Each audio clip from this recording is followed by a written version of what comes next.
need this light to go to.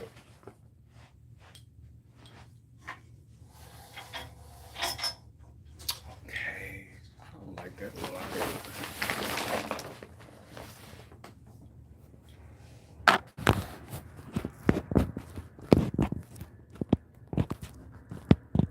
I feel like this light is casting a shadow.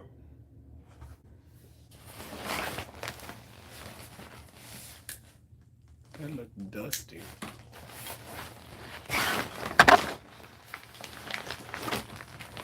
Which is not giving me what I need. I'm just gonna have to do. Okay, so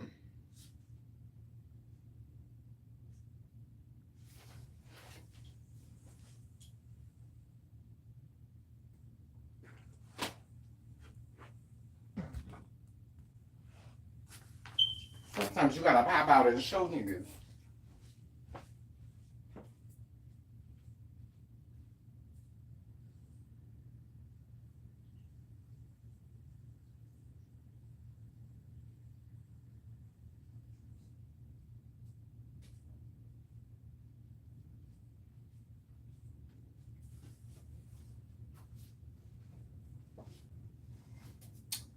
Okay, so we're going to talk about, I want to talk about self-medicating today.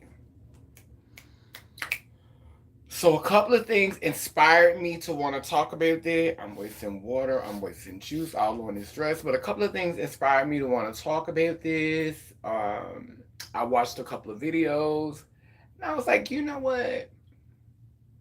You should talk about self-medication. So today I want to talk about self-medicating. Hey, Yellow Diamond. So today I want to talk about self-medicating. And I want to tell some stories about my life and my experiences. So, I've been vulnerable on this live. I've talked about all the drugs that I've done. And as I'm scanning across social media, it's interesting to watch other people and be able to tell because I've done multiple kinds of drugs, so I know when other people are getting full. And drugs are something that we use as a motivator, something that numbs us. Self-medicating is a process that we do that numbs us. You know, when we're having to do some things that we're not proud of, some things that we might not want to do. So make sure when you come in, you click that like button and like this page and yeah, share the live if you want to. But yeah, today we're gonna talk about sugar boogers. We're gonna talk about a girl named Tina. We're gonna talk about Crackiana. We're gonna talk about Cokiana. We're gonna talk about all these different things. And right now, I'm not really getting full because I'm getting ready to go through a process. Juice is leaking.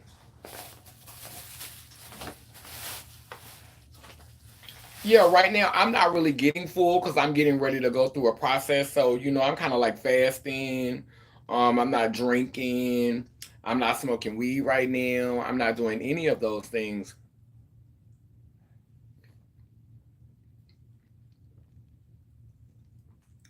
This peach is so juicy. Peaches, peaches, peaches, peaches, peaches.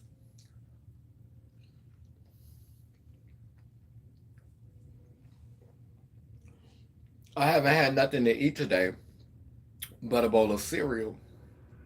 So I wanted to wait until after I did the live to eat because I wanted my stomach to stay flat. I didn't want to look bloated in the camera. Sometimes you gotta pop out and show niggas. Let me stop. But anyway, I was watching somebody do a video and they were clearly coked out of their mind. They were clearly coked out of their mind.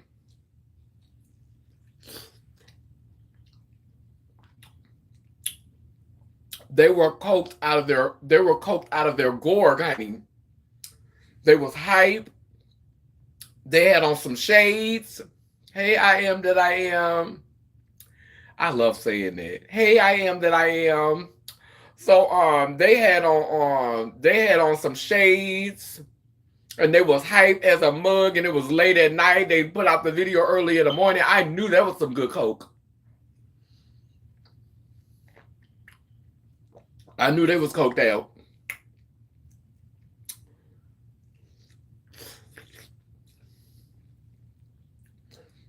Even even the subject of what they was reviewing, because I like Ice Spice. Don't get me wrong. I love Ice Spice. But Ice Spice is not that good. Like Ice Spice is not no like really like no fire rapper, and to be giving Ice Spice all of that. Now I guess if I had listened to Ice Spice in the club, like if I was in the club listening to Ice Spice and I was full, because you have to understand I'm almost 50 years old. So if you see me out and it's after 1 o'clock in the morning, you better believe it ain't just weed and alcohol. Had a little help from my friend. Something, bitch. I got to do something, bitch. I'm sleepy, bitch. I start getting grouchy at a certain time. Like, I need a little wake me up before you go. But I'm not the type of person, like, sugar booger is not my drug of choice. So that's not something I'm just gonna sit around the house and be like, and just be sitting around. Like some people, they could be like cleaning up, cleaning their house and stuff, and be like doing, doing Tina and doing, doing sugar booger and messing with that girl Tina. Baby. I like. First of all, I can't date Tina. I can't date Tina because Tina won't let you go to sleep. Tina, Tina got that fire. Tina gonna ride it all night, and Tina gonna ride it again the next day. Tina gonna ride you for 3 days straight. Tina not letting you go to sleep, baby. So I can't.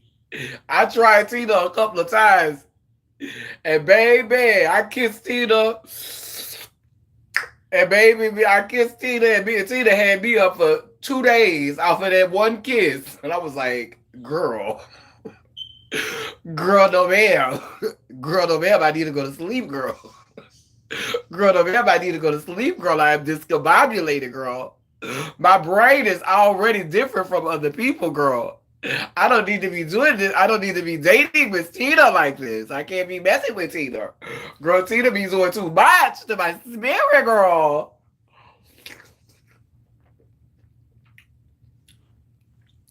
Tina be doing too much to my spirit. I can't. So I'm really pretty much like my core things, like my staples are, I'm in love with Mary Jane. I'm in love with Mary Jane. It'd be hard for me to let her go. It'd be hard for me to quit her. I'm in love with Mary Jane. She's my main thing. I'm in love with Mary Jane. She's my main thing. Take me to paradise.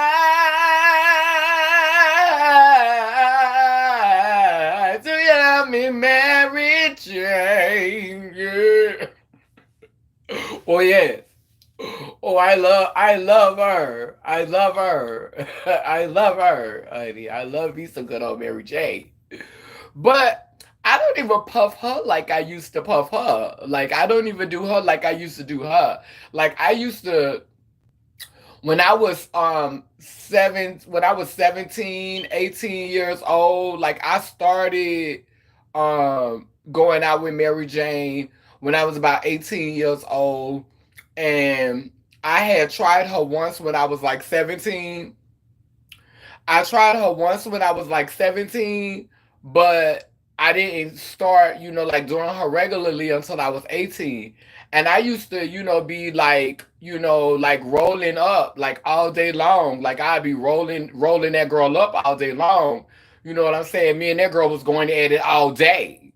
Me and that girl was, I was rolling that girl up, folding that girl up. You know what I'm saying? All day. Hey, baby. Hey, baby. Hey, mom. I'm so glad you're here.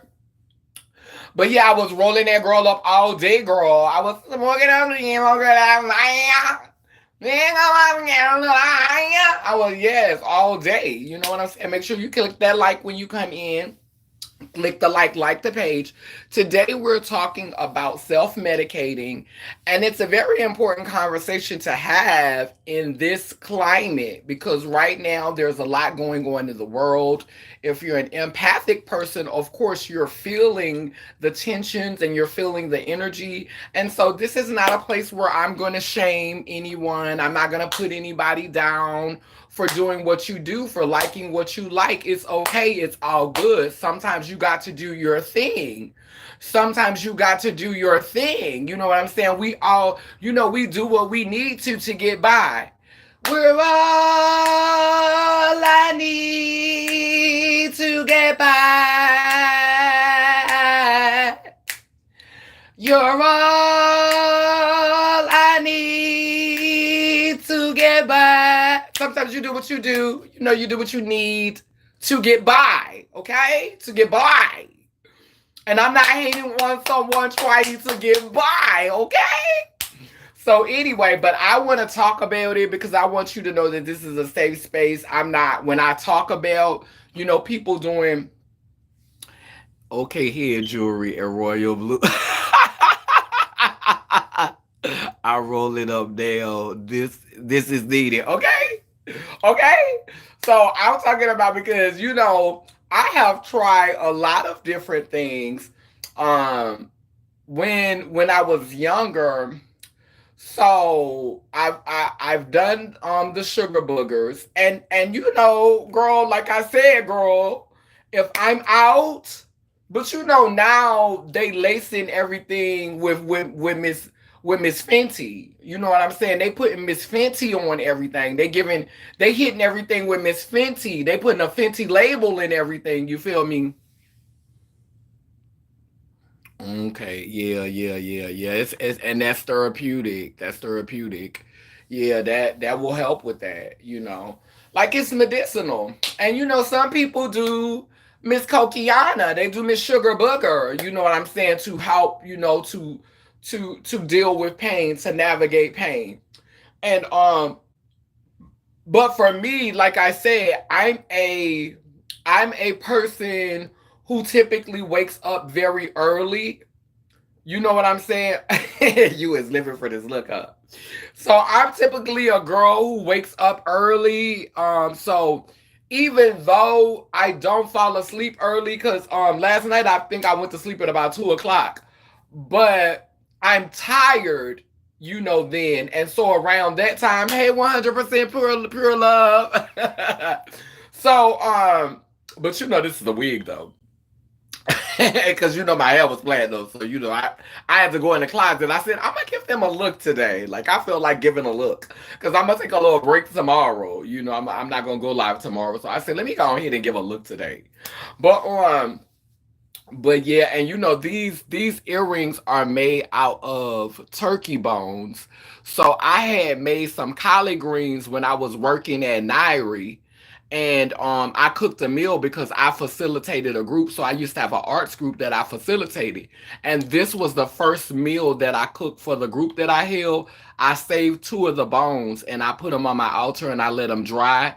And I washed them and I cleaned them and I let them dry on my altar for a couple of months, and then I painted them. So like things be sentimental to me. Like, stuff be sentimental to me. Like I've had these, like these remind me of my job, and they remind me of when I had my like little art class and stuff. So like I value like when I say we not like them, like I value different things. Like I don't value the same things other people value.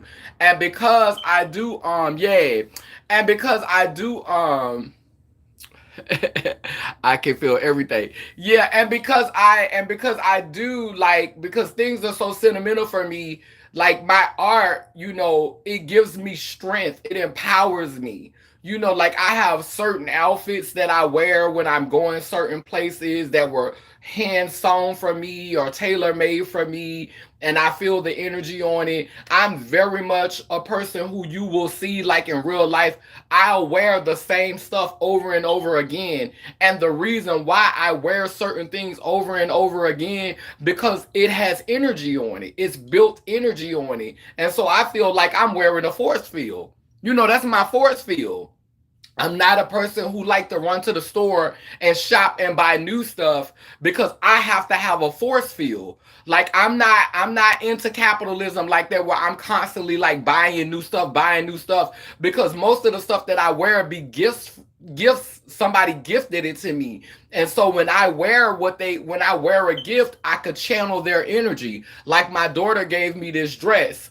One of my friends named Kevin gave me this ring.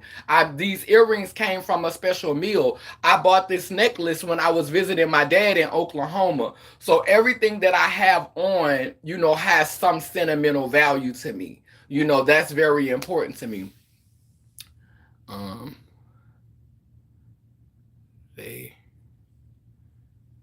I think they are robbers as well. They, I think the dispensaries are robbery. The dispensaries break you off in New York, but the quality is truly deteriorating. Like when they first started giving you, green at the dispensaries, it used to be of really good quality, and I feel like the quality is deteriorating because now they done ran a lot of the corner boys out of business. And so, most people only feel comfortable going to the dispensary. So now, when you go to the dispensary, they could give you whatever quality they want. And you used to be able to trust the roll up. You used to be able to trust the pre roll.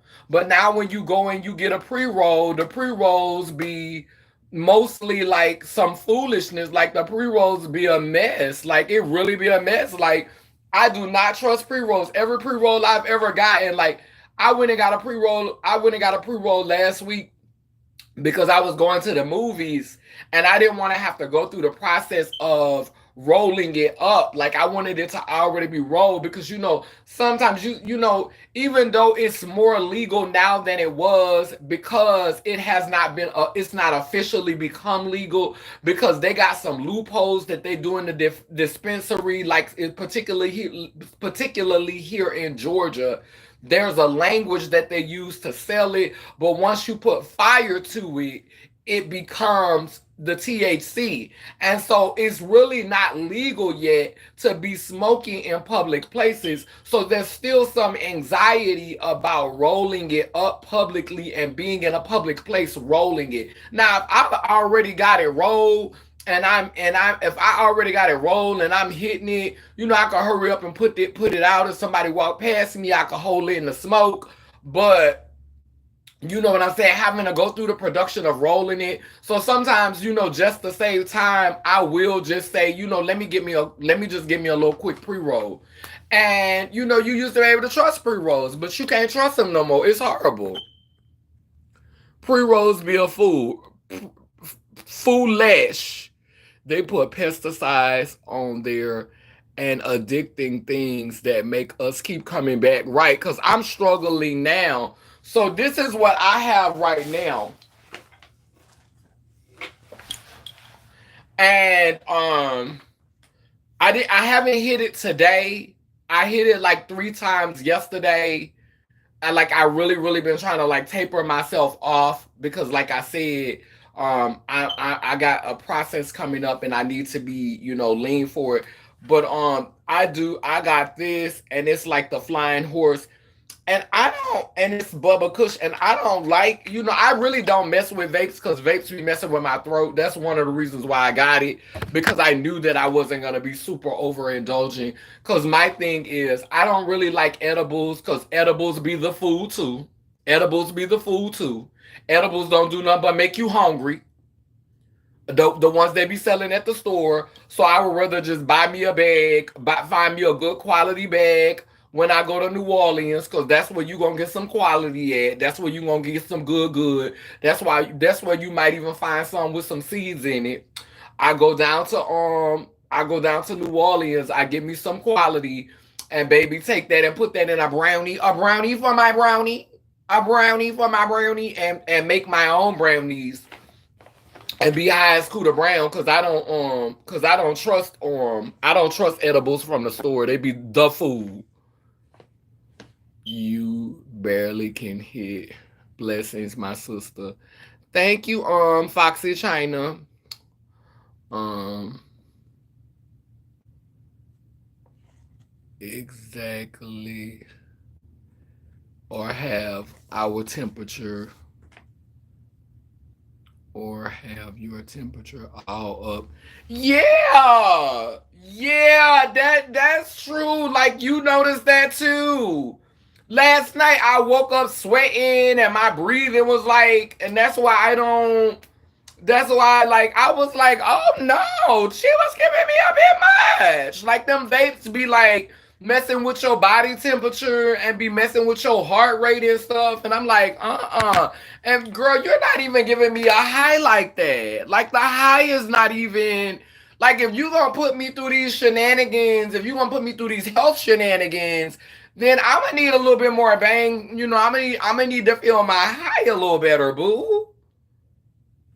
Boo, I was barely high. Boo, I barely felt that. I barely felt that. You have your throat itching and stuff. Like, yay. I had a chocolate brownie last night. I was sick and feeling nausea and pregnant and pregnancy. I hate vapes. They hurt my throat. No thanks. That's why I sparingly do them.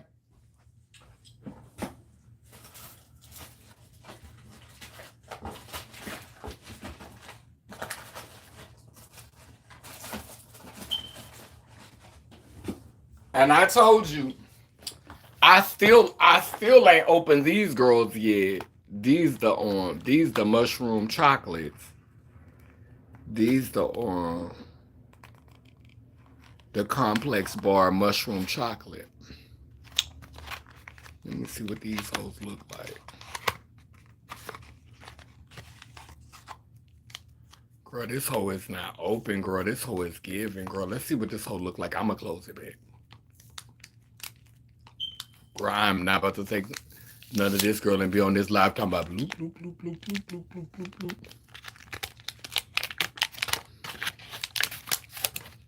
So, girl, this what this girl look like, girl.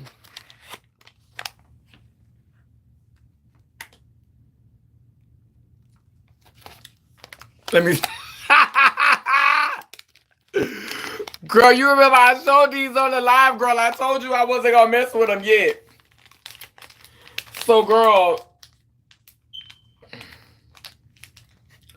and see, I'm a social when y'all come in, make sure y'all click that live and like the page or whatever, make sure you click that live. But I'm a social, like I like to do stuff socially. That's why I don't no babe, you're not playing. You're not gonna do it. You're not gonna do it. You're not gonna do it. Like I'm gonna do it like I'm gonna wait. I'm not gonna try to do it out in the streets. I'm gonna wait till one day when I'm well rested and and I ain't got nowhere to go and I got time because the high can last anywhere from 4 to 6 hours. The high could last from anywhere from 4 to 6 hours. So what I'm gonna do is I'm gonna start off with half a chocolate because you never know what it's gonna be giving. So I'm gonna start off with half a chocolate, and then if it don't make me go bloop bloop bloop bloop bloop, then I'm gonna go ahead and do a whole chocolate. But yeah, if I do half a chocolate and I don't go to feeling crazy, then I'd be like, oh, okay, you could do a whole chocolate. Because I remember one time I did a mushroom chocolate, baby. It was a quality ass chocolate. When I tell you, when I was on my way, I was in New York, and New York is the belly of the matrix. New York is matrix, matrix, matrix, matrix, matrix. Like you're in the belly of the matrix. Everything looked man-made. Like nothing looked natural. I'm from Louisiana, so you can still find places that look like they have not been touched by man. You know what I'm saying? Tall trees and woods, and you could still see places that look untouched. That have been untouched by time. But in New York, when you're in the city, they call it the concrete jungle for a reason. When you do a mushroom in New York and you from the South, and then you going up and down these stairs, and you gotta wait for the doors to open to get on the train, and it's all this iron and bars and stairs, and I felt just like Super Mario Brothers. When I was leaving, when it kicked in, I was like this. I felt like Super Mario.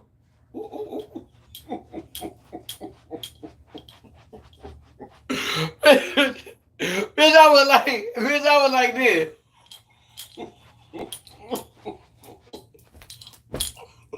Bitch, bitch, bitch, I was high. Bitch, I was high, bitch. I was high, bitch. I was high. Because I got high, bitch. I was high, bitch. Bitch, I can hear the music playing in the background. Bitch, I was high, bitch. Ooh, I was so high. I do not like being that high and being outside. Like, my nerves be really bad. Oh, wish you could be here for my surgery in April, child. It's part two. What part you getting done? What part you getting done? Is it below the waist?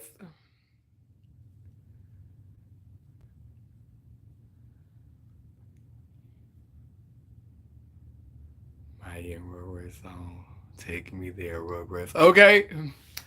Baby. But yeah, so like I was saying, child, y'all know I stumbled on Diamond Styles' page last night. I haven't been on her page since I had did that video, cubic zirconium. Since I did the cubic zirconium video, when was that? Was that in January? I think it was in January.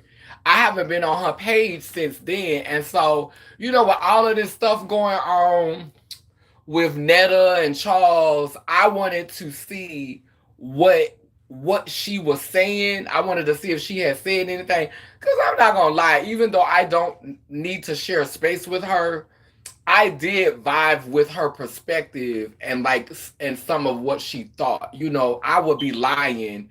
I'm gonna play the whole tape. I would be lying if I say I didn't gravitate to her content.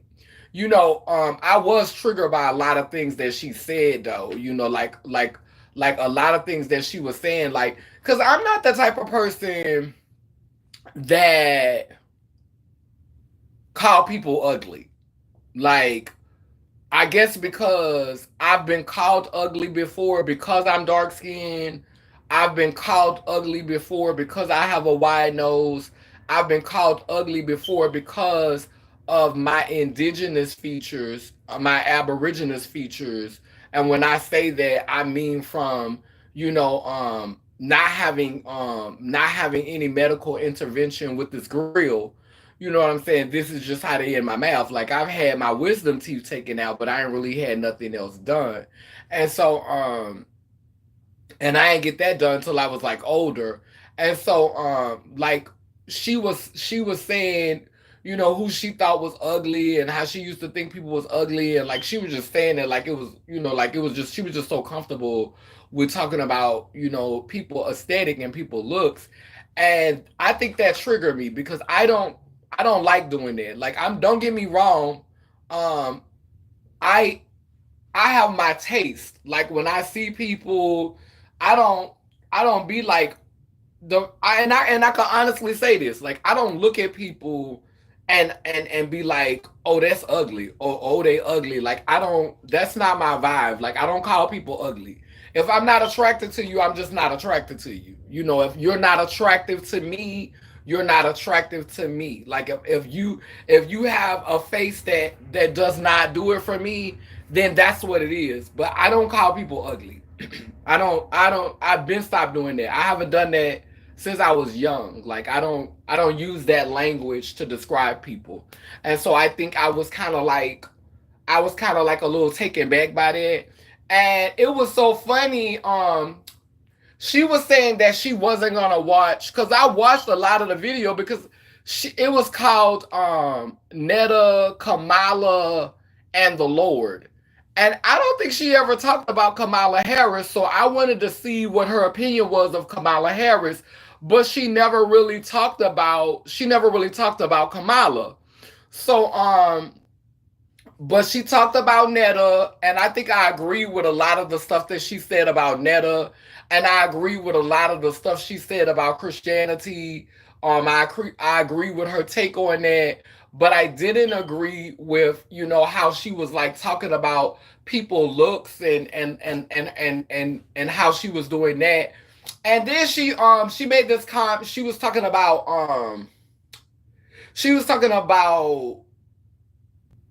like how she values all life and how she respects all life, and I kind of thought that was contradictory, you know to say, to be calling people ugly, but then to say, like, if a fly was flying around in your house, you would have respect for the fly and you wouldn't kill the fly. Like, I just found that kind of interesting, that you're conscious enough to full of even the most minute creature, but you still calling human beings ugly because you don't think that they're appealing to you. Like, to call someone ugly, like, it's one thing to say a person is unattractive. It's another thing to say that a person is ugly. Because to say someone is ugly is to say that there's nothing, they ain't got nothing going, and they, when you say someone is ugly, it's almost to me like you're saying that they're hideous. When I hear ugly, I hear hideous. So, for me, I think unattractive, like, I'm not attractive, like, you're not attractive to me. And it got me to thinking about my relationship with insects, because I have a weird relationship with insects. Now, I used to be in this place in my life where I wouldn't kill anything, where I wouldn't, where I tried to dodge killing insects and I wouldn't kill any insects. But where I am now is like, if it's too many of y'all, like if y'all migrating, because I eat fruit, and then we have dogs here, and so the dogs be having food and dookie and outside, and that draw flies, and so sometimes it'd be a lot of flies. And when they start to take over, I'm gonna have to say a prayer because I got to banish. We're gonna have a eulogy, we're gonna do a send-off, but you gotta go, Bookie. It's too many of y'all. Love you down to the ground. I'ma say a little prayer for me. I'ma say a little prayer, but we're gonna have to keep it pushing.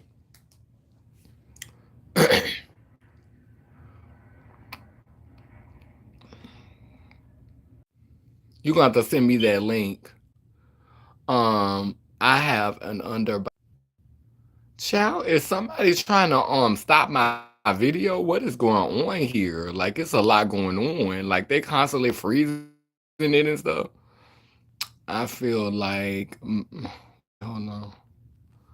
I have a underbite and an overbite. I've been supposed to have this before FSS, but they're doing a 1+1. No, that surgery in 2026. Oh, okay. All right. Yeah, cubic zirconium. I hate that Tia Kemp went off on Netta. That narrative, I feel women play. They play in your face and call you every big back and man. I don't like how they call her ugly, but girl, well, they say her page been taken down off of TikTok. I attract people. I attract people a look for me because I don't go up for superstars and the most beautiful. Yeah, because you know what? No tea, no shade. No tea, no shade. Some of the most beautiful girls be dumb as rocks and be insecure as hell. Some of the most beautiful girls be dumb as a box of rocks and be insecure as hell. And that's why they have to give that mean girl tease. Child, I was watching Problematic Candace Owens. So where has she landed now since she left that other place? She did an interview with a post-op who regretted surgery. My thing is, you going deep down yonder to find trauma. Why can't you find a happy whole person at peace to interview? Because that's the narrative she wants to spew to justify keeping her full set, being fully functional. She need a narrative that justifies that.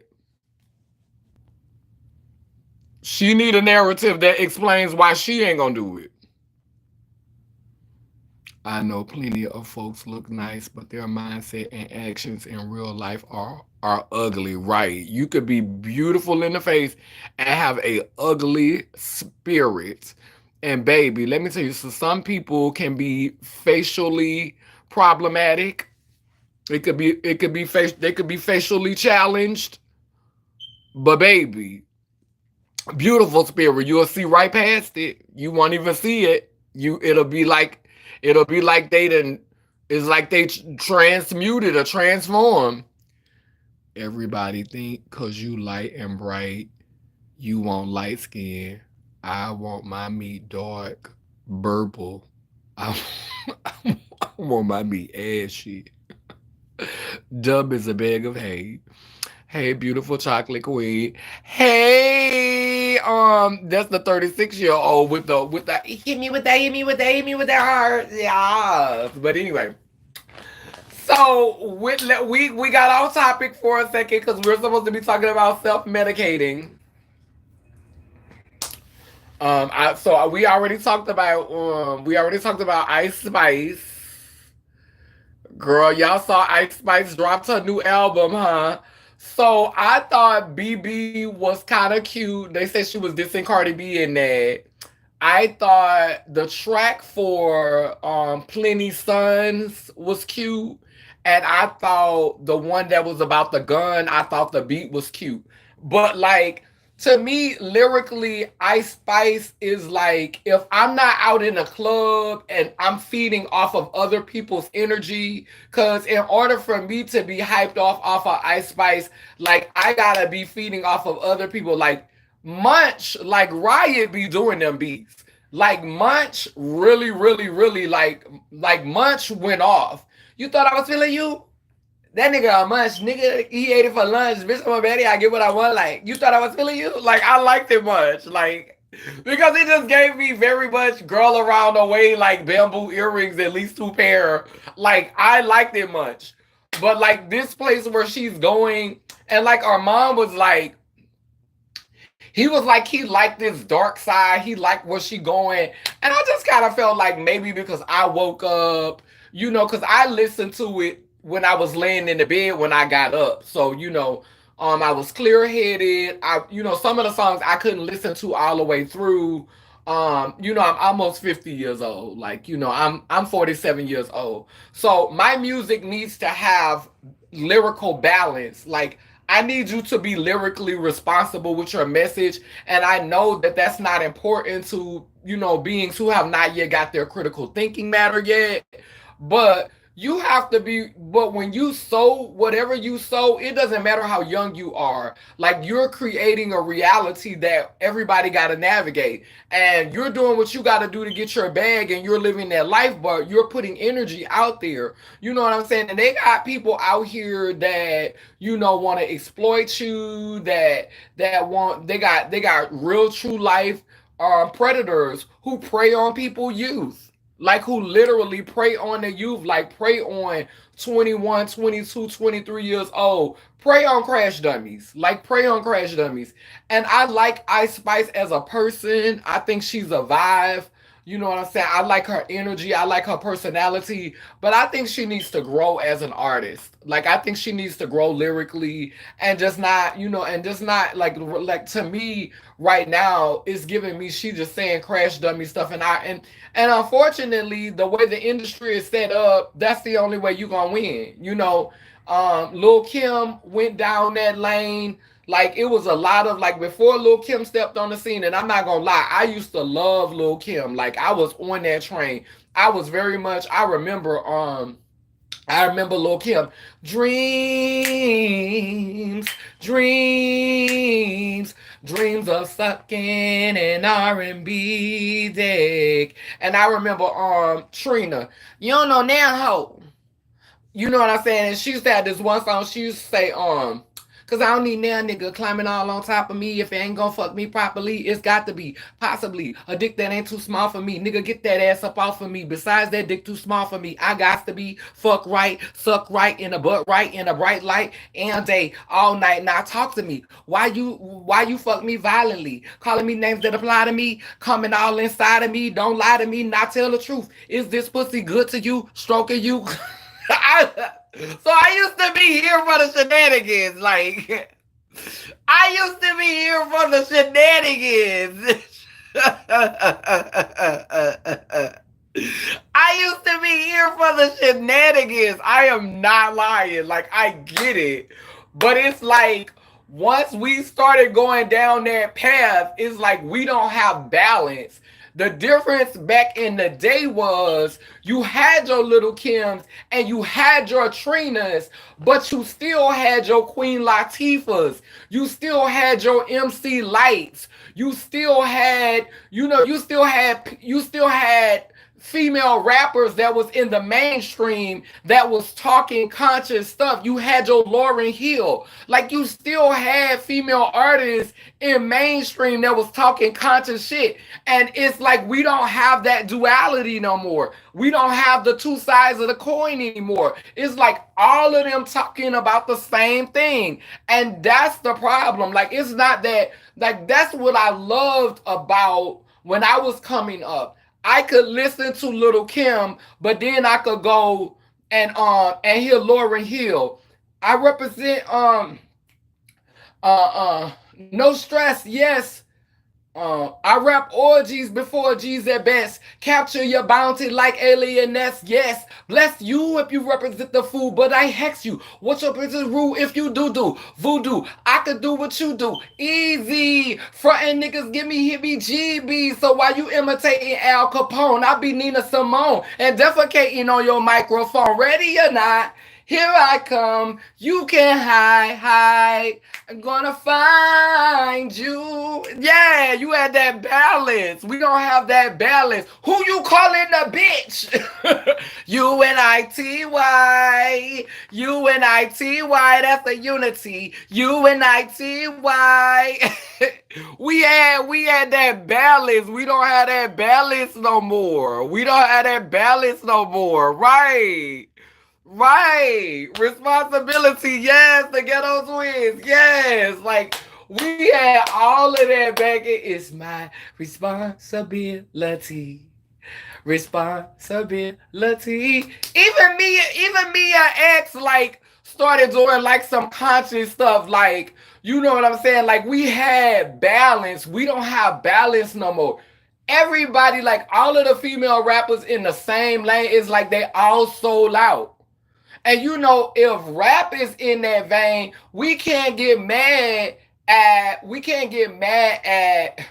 this is why, like, I'm not a huge fan of Kamala Harris, but I realize that the way the industry is set up, you can't help if the people can't make, the people don't have the content to make full and balanced decisions. Everything is set up lopsided. Everything is set up crooked.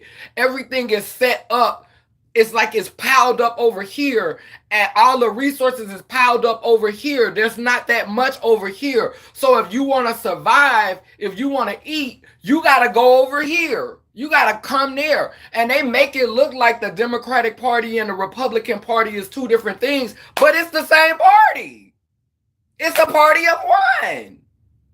It's all the same thing. It's the same thing. We don't have balance in society anymore. And balance is what it takes for us to be more socially conscious. The two sides of the coin. You know what I'm saying? Like that's why I love when we was coming up. We had the tape cassette. You had to put that tape cassette in order for you to hear all the music. You had to play that tape on one side, then you had to flip that thing over and you had to play it on the other side if you wanted to hear all the songs.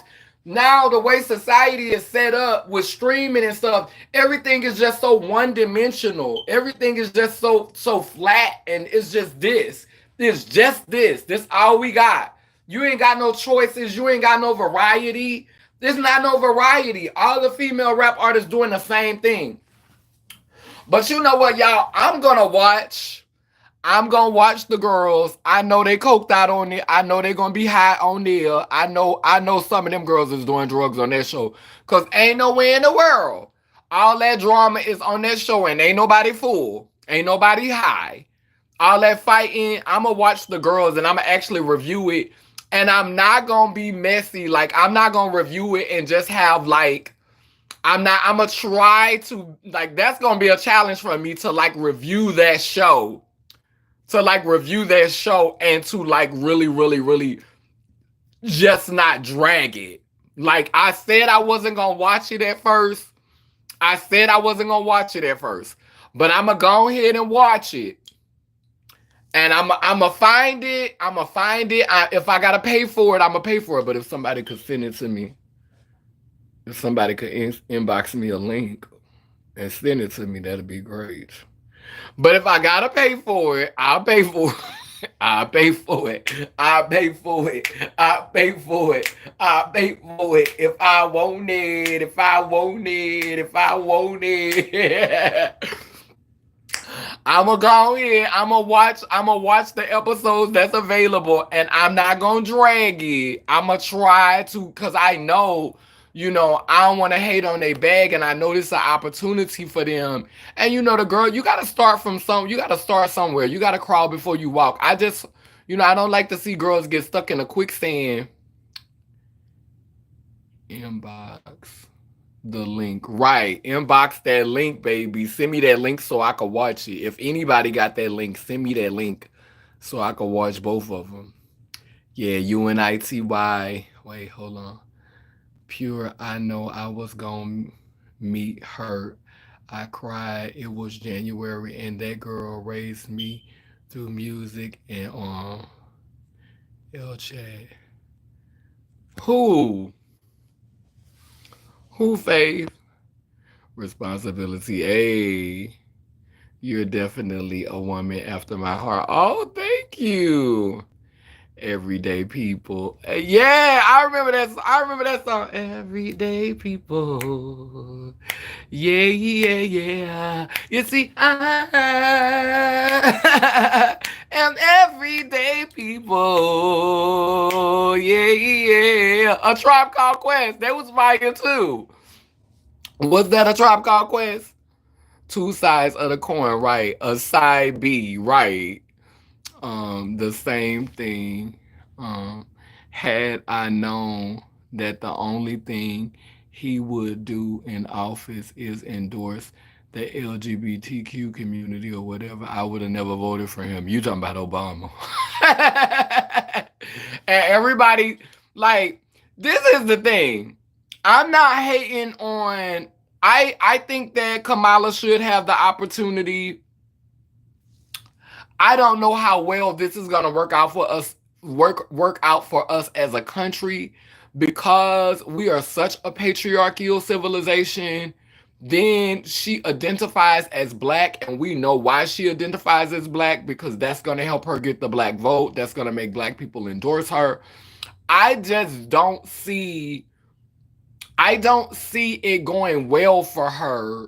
I don't see it going well for I don't see this going well. Like, I just don't see this being smooth sailing. I don't see this being I think it's possible for her to get elected.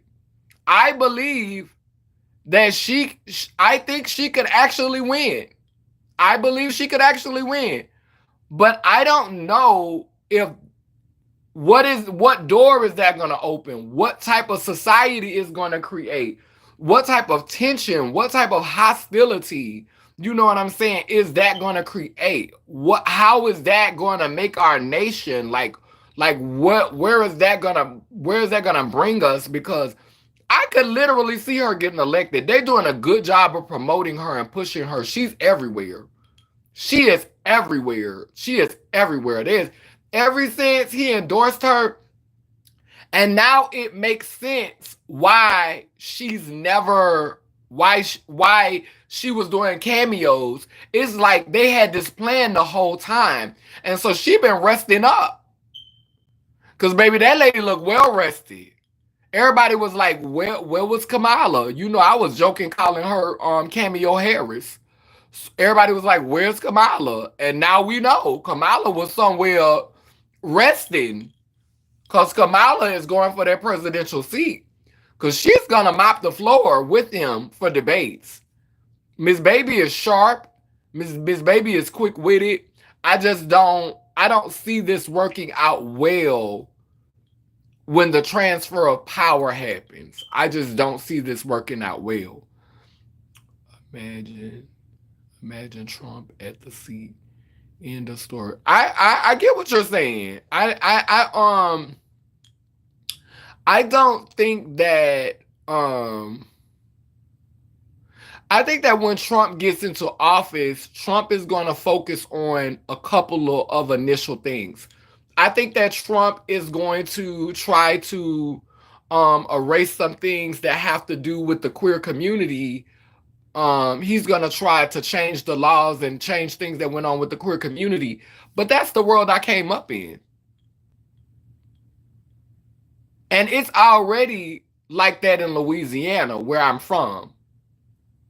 I understand that, but you know, again, you know, this is not me being shady towards HBCUs, but I never went to one. You know, I never had that experience. So, you know, and I feel and you know, me personally, this is my opinion. I feel like a lot of classism comes out of those institutions. I'm not saying all of them are like that because I know some people who went to HBCUs who I really like and who I really have respect for, but it's a lot of classism that come out of that. And sometimes things gotta get worse before they get better. It's possible sometimes, you know, like for me, the problem that I have with people keep trying to put band-aids on situations, people keep trying to create temporary fixes instead of really just going through it. Like we not like a lot of us are not like our ancestors. Our ancestors was built, they was built for the road. They was built for the heavy lifting. Like a lot of us that got so comfortable on this plantation, we will settle for just a temporary fix, and in the end, we still end up getting hurt.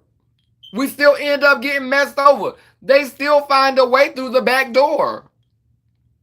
Roe versus Wade was overturned under Biden's administration. All of these laws that's attacking queer people, that was overturned during Biden's administration. The stuff that's happening over there in Gaza, it happened during Biden's administration. The bad things that I saw happening while Donald Trump was in office was the Hispanic people being at the border being caged, him trying to build a wall, and then when he was on his way out, COVID hit. But COVID introduced itself as Biden was coming in. So, you know, I'm not saying that Trump is not capable of doing some horrible things, but for the most part, Trump be running his mouth a lot. He be telling people what they want to hear. Biden's administration, for me, was more challenging than Trump's was the last time. You know, my heart goes out to those people, to those Hispanic people that was being caged and how they was being treated. But when Donald Trump was in office the last time, like he said a whole bunch of ugly stuff. He said a whole bunch of mean stuff, but it didn't affect me directly one way or the other.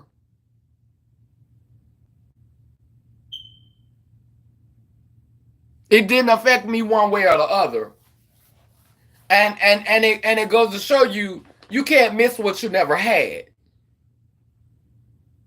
You can't miss what you never had. So, you know, You have to excuse me if I'm not like, we got to get out and vote, and we got to, like, I don't share those sentiments because I don't have all the things that y'all are afraid of losing. Yeah, I don't have all those. I've never had all those things that you're afraid. Like the things that y'all are afraid of losing, I never had them. These liberties and these rights that y'all scared of losing, I never had them.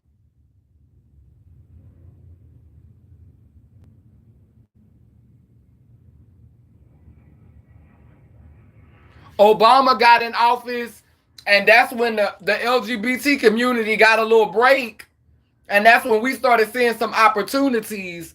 But all of these, like, to me, it seemed like the middle class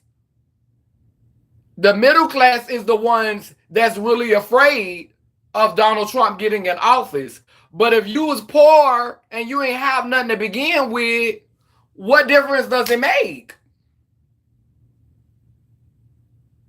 And that's a part of the problem, is that the Democratic Party, like when we get involved in politics, a part of getting involved in that process, a part of getting involved in that political process is leaving your people behind. Because again, it goes back to, you gotta leave from over here, like we was talking about in the rap music. You gotta leave from over here where people struggling. You gotta abandon your own. And a lot of y'all abandon your own and go over here and start eating good and start experiencing the amenities and the luxuries that are over here, and you forget over there. You forget. You go over here and you fall asleep in a field of poppies. But then when it's time to vote, you want poor people who have never experienced the privileges that y'all done experienced over here, eating good and upholding the Democratic Party. You want people that have never benefited from it anyway, who have never gotten anything out of anyway. You want them to all of a sudden feel guilty and feel like they need to invest energy in helping y'all keep the things that y'all have.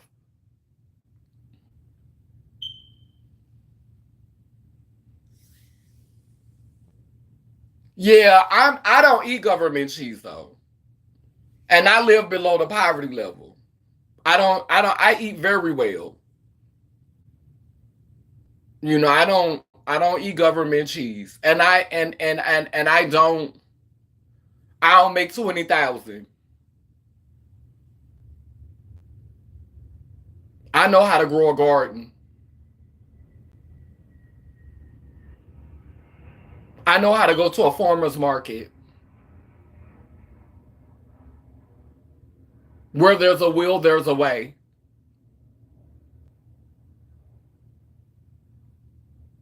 Some of us just greedy. Let's just go ahead and call it what it is. Some of us just greedy. Some of us just want to take up a lot of space.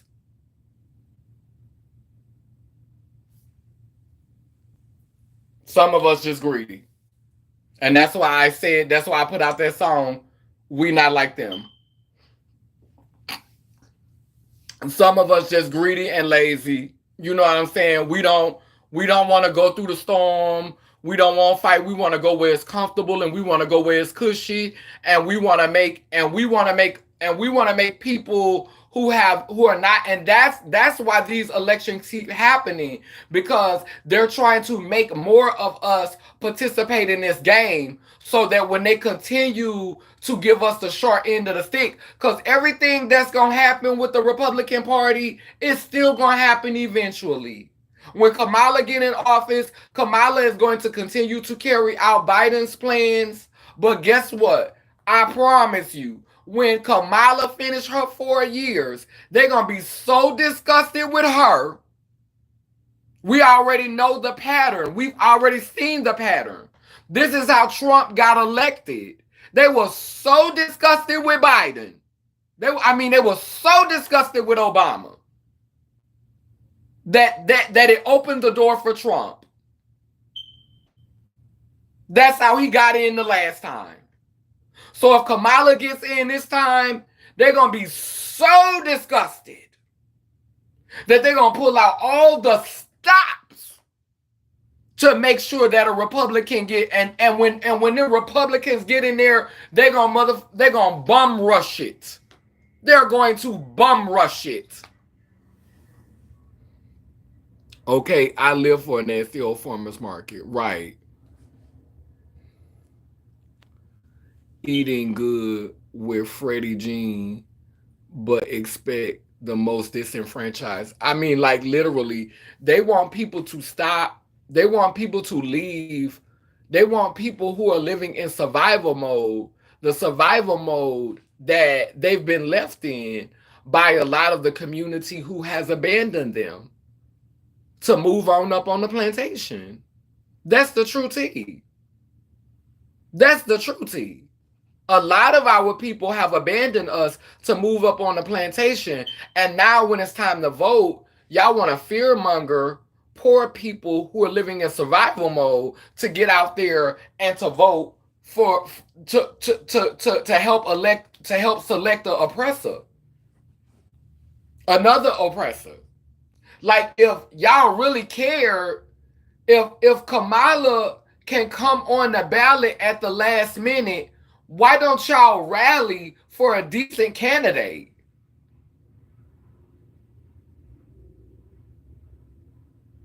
All of this energy that y'all have to put Kamala in office, if they could put her on the ticket this late, why can't we put somebody that actually care about all of us on the ticket? Like, that's what I don't understand. That's what I don't get. This lady is literally joining the campaign at the end. Like, that's weird. The primaries open, the primaries closed, all of that closed, and it's literally August, September, October. It's literally 3 months before the election. Everybody else been campaigning almost 2 years, and she finna come in 3 months before and run for president? That shit is weird. That's weird. That's weird. But again,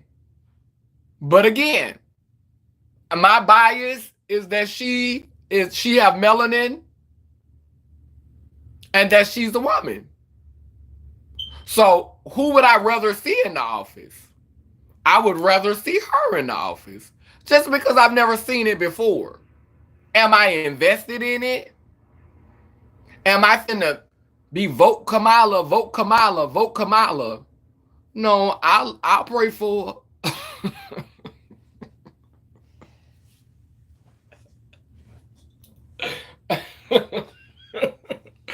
I voted for Obama the first time, and the second time, when I saw what it was giving, when I saw it was a scam, I did not vote for him.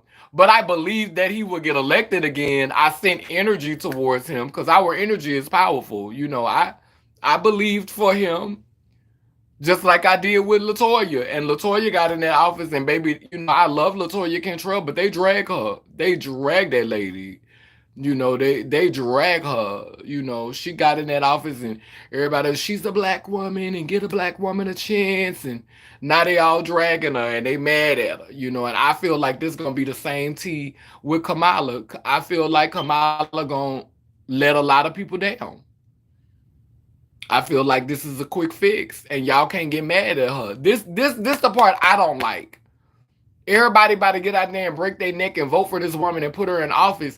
And then when she don't live up to y'all standards that you deep down in your heart knew she wasn't anyway, y'all already know what this woman about to give once she get elected. Y'all know what she about to give. Joe Biden made a lot of promises too. He told us he was giving us another stimulus check. We still waiting for that hoe.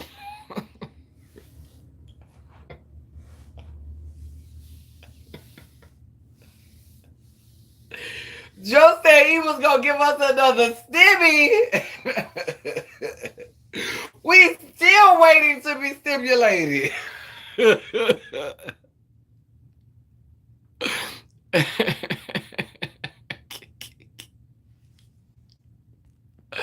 We fighting the same evil. Oh wait. LOL, I know that's right. Be sending hella energy, right? From the confines of my own, right?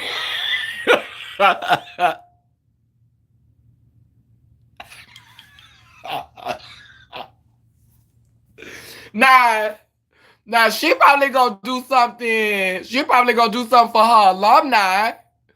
She probably gonna do something for her elites. You know, she probably gonna do something for, the heads of the organization who going out there and gonna herd the sheep and get the sheep to. She gonna take care of the gatekeepers. Now they gonna look out for the gatekeepers.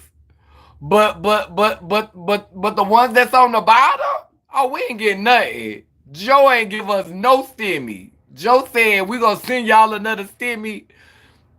Baby, Joe ain't send us nothing. Joe ain't send us no relief.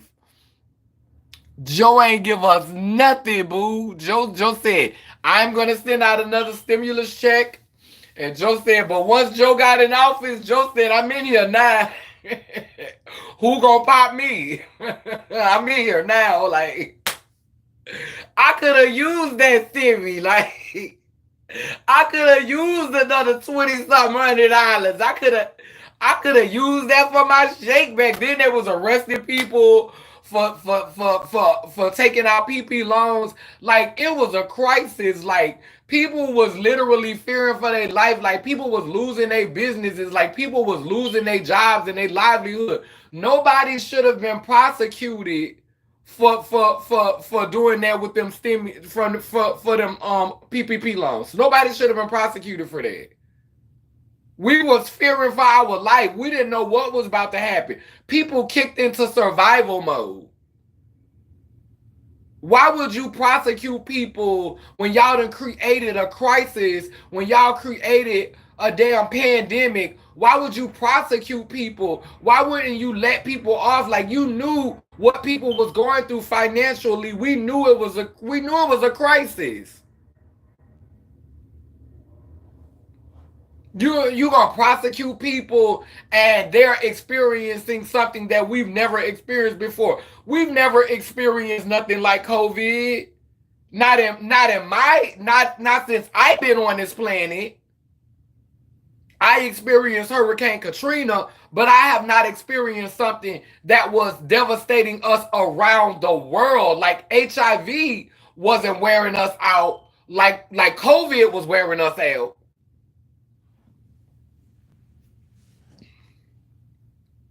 All she gonna give us is a bouncy six silk press. She doesn't have to be perfect. I don't think she's gonna be. I don't even think she's gonna be okay. Like you said, she doesn't have to be perfect. Like that's a, that's a stretch. Like I know she's not gonna be perfect. We've never had anybody that was perfect. We've never had anybody that was close to perfect.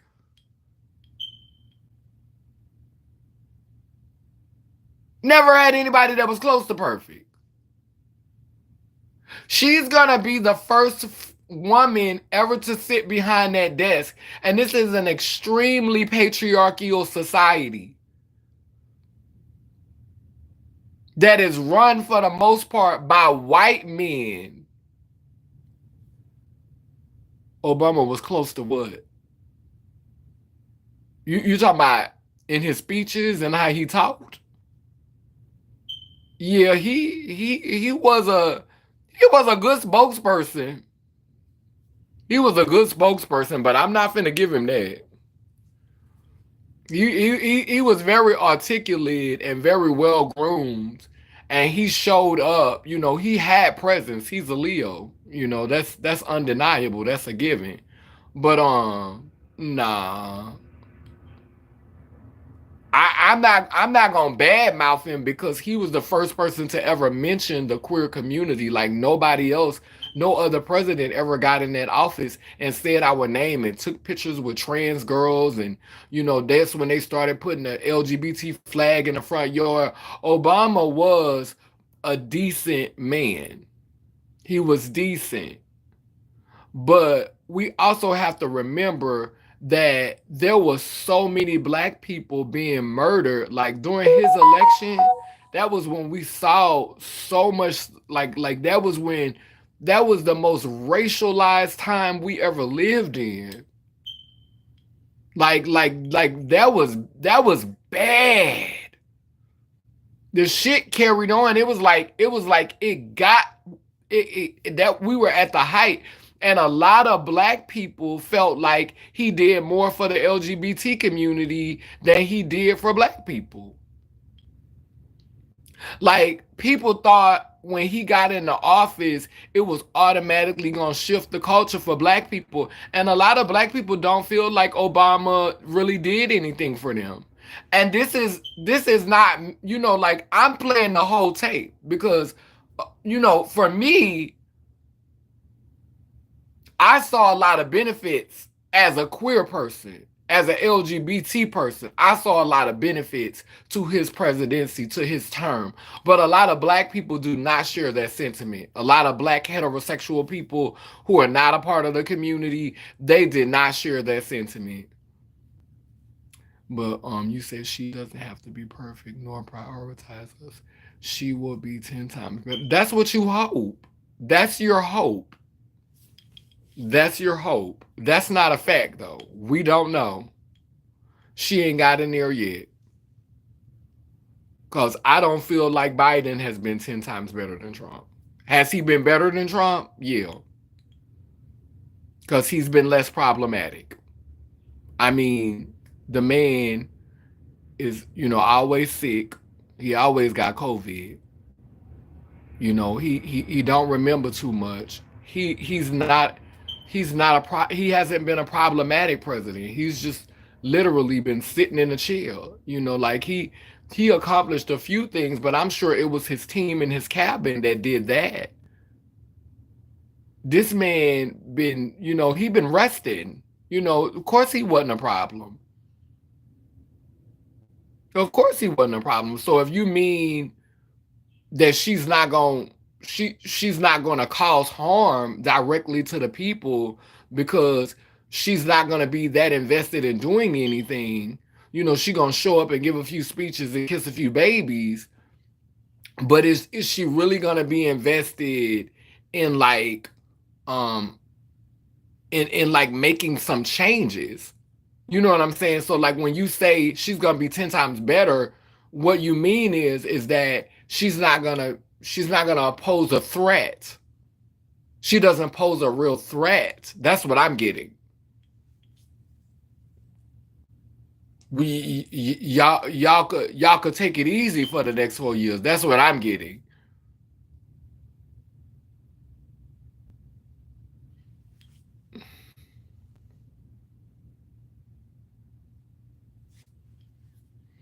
Being first is often very polarizing, comes with a lot of BS. Right. And I think that the people who are ready for her to get that position don't realize what it's gonna create, what door is gonna be open. Y'all better be ready to go to war for her. Y'all better be ready to go to war. Y'all better be ready to go to war. And she haven't said enough to me for me to be ready to get out there and fight for her like that. She get me bougie. I don't think I don't our black ain't the same. Like mm-mm. I see her just like them. I see her just like the rest of them. Mm-mm. Like I can't see myself out there ready to go to war behind Kamala. I can't see it. Kamala seemed like the type of woman that wouldn't spit on me if I was on fire. It's very much the energy I get. And that's just my opinion. Now, if you mean that she's gonna be less problematic, that she's gonna get up in there and she's gonna go and get silk presses and she gonna go and sit down on a breakfast club and sit down with other celebrities and be somewhere talking about they not like us. If you mean that she's gonna be, she's going to give you actor president. She's going to give you cameos, and she's going to give you like that movie I Care a Lot. You know how the movie with the woman was called I Care a Lot on Netflix, where she was abusing them old people, but you never knew she was doing all of it because of the way she presented herself publicly. That's Kamala energy for me. Kamala give me they smile in your face all the while they wanna take your place. The backstabbers, the backstab. That's the energy Kamala give me. She give me I'm finna grin in your face, and behind the scenes I'm gonna wear you out, bitch. I'm going to wear you out. I'm gonna be discreet. I'm not gonna be dumb because see Donald Trump give you swinging dick energy. He give you big cock energy. He give you I'ma pop my shit and I'ma swing my dick around and y'all gonna deal with it. That's the energy. That's the energy he give me. Kamala give me this gonna be a stealth. This gonna be a stealth mission. I'm going to be professional. I'm going to grin in your face. I'm going to tell you what you want to hear, and all the way I'm going to be wearing you out. And that the difference between me and a lot of y'all is I I prefer to know what I'm dealing with because then I know how to move. I don't know how to deal with Kamala because the real Kamala ain't stood up yet. We ain't seen the real Kamala. We ain't seen her. We seen the real Trump. So I'm a person who prefers I could deal with you if I know what I'm dealing with. That's the difference between me and a lot of people. I have friends who are unhoused, who use heavy drugs, who steal, who lie, who cheat, who rob, who done committed, some of the most heinous crimes. And I'm cool with them because they're honest with me. So I know what I'm dealing with. I know what I'm dealing with. I know you can't talk like this around them because they got a bad temper and you know what they're capable of. You know what I'm saying? So when you're around them, you gotta be mindful. You gotta be thoughtful. You know what you're dealing with. You know what they done been through. You know they done time. You know they got a hair trigger. You know this. You know that. So you know how to. It's like dealing with somebody in the hood. If you know their backstory, you know how to move around them. With Kamala, you don't know how to move around her. Because we don't know who she is. And that's problematic for me. The cocoon president. The first Bush senior appointee, Clarence Thompson. That man still on his beat terrorizing us. Are you voting for Kamala? Child, I'm not participating in that. I'm gonna leave y'all to that. I'm not voting for anybody. In my opinion, there's no one to vote for. I'm preparing myself for whoever though, because I personally don't believe that your vote matters because the electoral college vote is what's going to decide who wins anyway. The popular vote doesn't decide. They literally say it like if you go to the Library of Congress, they literally said they will if you go and research the Constitution and go to the Library of Congress, they have videos on YouTube where people at the Library of Congress tell you that the reason why the electoral college vote exists is because it was written into the Constitution. The founding fathers, the first documented immigrants, that's what I call them, they did not trust the people to pick the president, which was why they created the failsafe, the electoral college vote. Do you have an electoral college vote?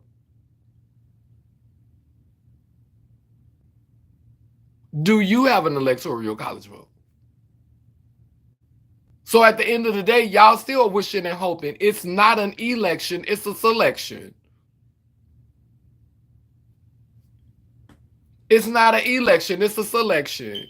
And all of this fanfare and all of this smoke and mirrors, like you could literally go and Google the purpose of the electoral college vote. You can go and Google the purpose. What is the purpose of the electoral college vote? Go and Google it. They did not trust the people to elect the president.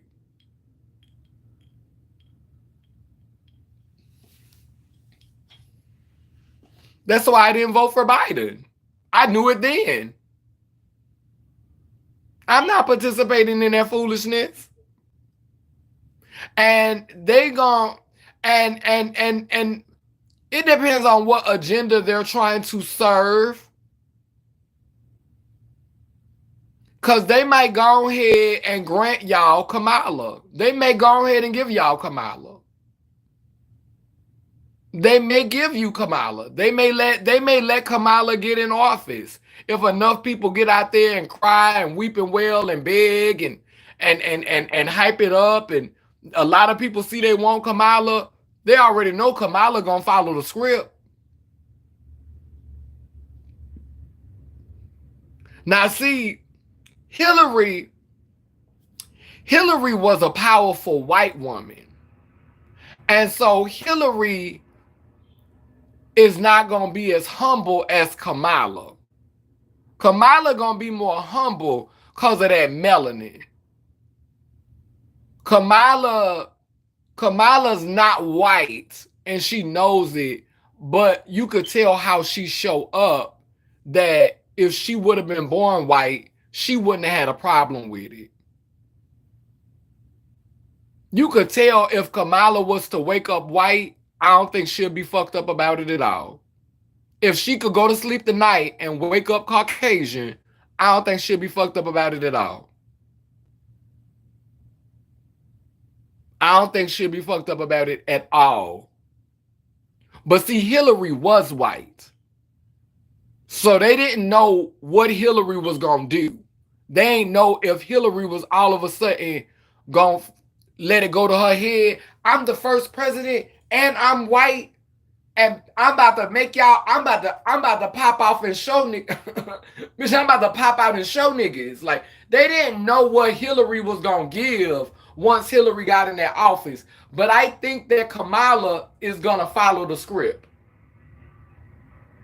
I think Kamala is going to do what's being told. I think Kamala is going to honor the corporations that are helping her to get elected. I think Kamala gonna know her place because she has throughout this administration. You see how every time she talked, she always giving Joe Biden compliments and always, because if it wasn't for Joe Biden and our president did this and Joe Biden has made it possible.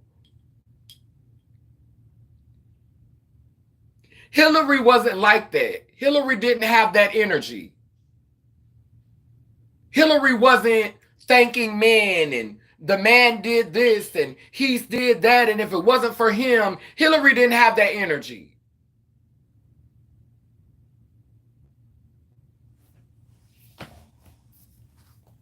And when Obama was in office, it was easy for him to sing the praises of America because his ancestors were not the descendants of chattel slavery.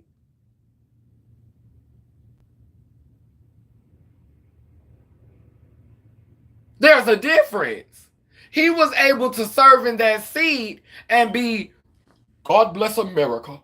America the beautiful. He didn't speak about America from a place of trauma in his DNA.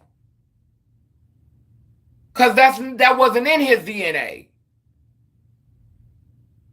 His mother's side was Caucasian and his father's side was from Kenya.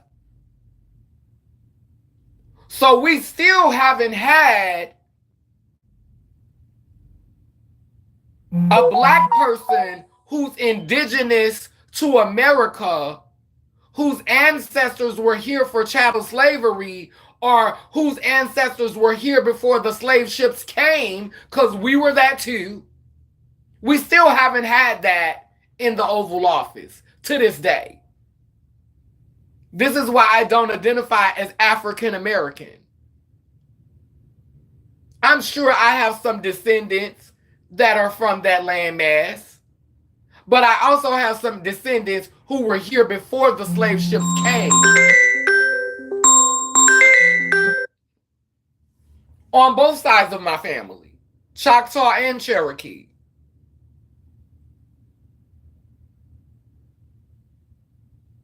So we haven't had a president that speaks to that narrative yet. Kamala either. Her father's from Jamaica.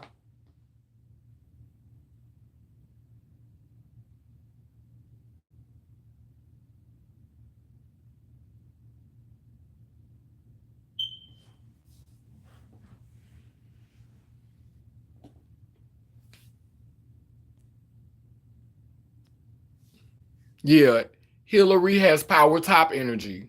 Right. The script must be followed. That's right. So miss me with it. If y'all wanna do that, y'all go right ahead. I'm not gonna drag Kamala. I'm not gonna be like y'all a fool for participation. I'm not gonna put her down because I want to see it too. I want to see her sit in that office just for my soul, just to believe it's possible. But am I going to invest energy in it? I'm gonna invest just as much energy in getting her in that office as people like her have invested in helping people like me.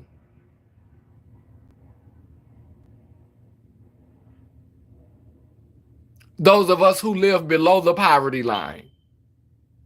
Those of us who do not have a college degree. Those of us who've had to navigate the hood and have been in and out of jail. Treated like criminals just for existing and trying to survive. The same energy she's invested in us, that's the energy that I have for her.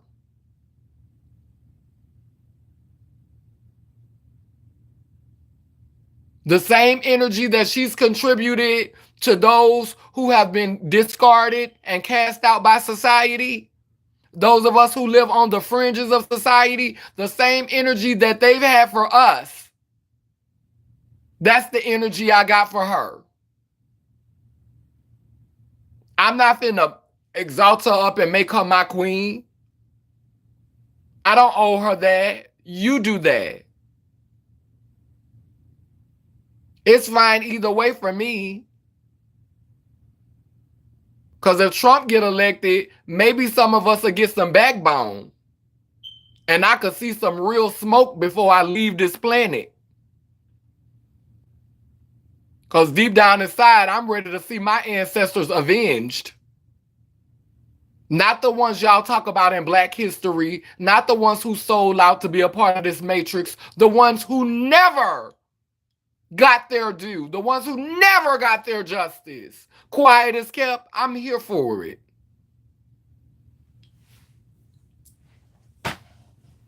Sometimes you gotta pop out and show niggas.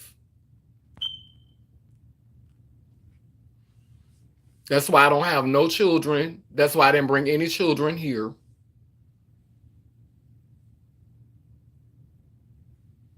That's why I ain't lay down and make no babies.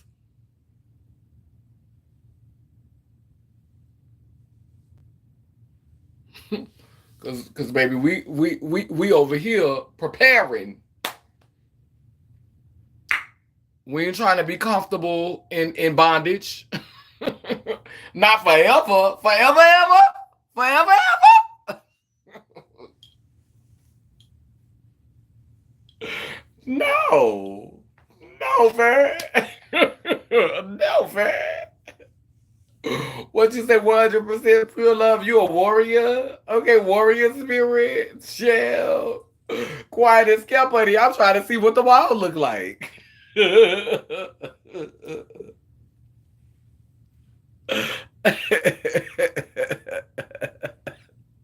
You won't use me to sing no hooks. I have just as much energy for them as they have had for us. I've been getting a whole bunch of you can't sit with us energy. I'm better than you because I have this, this, and this. I'm more than you because I have this, this, and this. I've been getting a whole lot of that. Like, no. Like, like I ain't gonna hate on her. I ain't gonna talk down on her. I ain't gonna drag her. But I'm still gonna call a spade a spade. I'm not fixing to just go up for her and give her life because she have some extra melanin. I'm not. I did that with Obama. I was in that phase with Obama. I'm not in that phase. I'm not in. You're scratching up that carpet. I'm not in that phase anymore. I'm not in that phase anymore. I'm not there anymore. The stone has rolled away. I ain't gonna hate on her. I ain't gonna constantly be dragging her and making posts about her, reading her. I made a comedic reel supporting her and endorsing her. But that's what I got. I did a video with a grandma endorsing her, and it was a funny reel, and it's got about 1,000 views. That was my endorsement. That's what y'all getting from me. That's what y'all getting from me. I'd rather see her in there than Donald Trump. That's what I got for you. But me actually going out and standing in line and being invested, mm-mm. And nobody about to scare me talking about vote or die, cause when it's your time to go, it's your time to go. A vote not gonna change that. You can't cheat death. When it's your time to go, it's your time to go. What's for you is for you. No matter who in that White House. My spirituality. The first of all, if you're a Christian, the Bible doesn't teach any of that. You like literally, if you're a Christian, the word literally says you can't serve two masters. So if you have faith in your God, your creator, why do you feel like if you don't vote for this, you're gonna die? Where's your faith? Where's the faith of the mustard seed? Where's the mustard seed faith at? If you living right and you're living according to the word and according to that book, why do you have to elect another master? Make it make sense. So the math is not mathing. And it be Christians that be doing this. It be Christians that be behind this. And the word literally says you cannot serve man and God.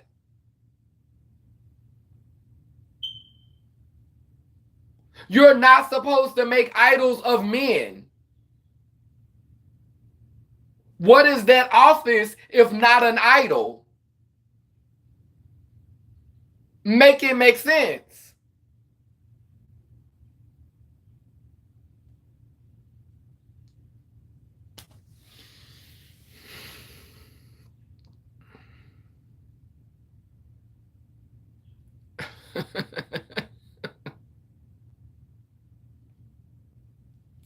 Like that's what gets me. Is it be Christians be the main ones that be supporting all of that. It be the main ones.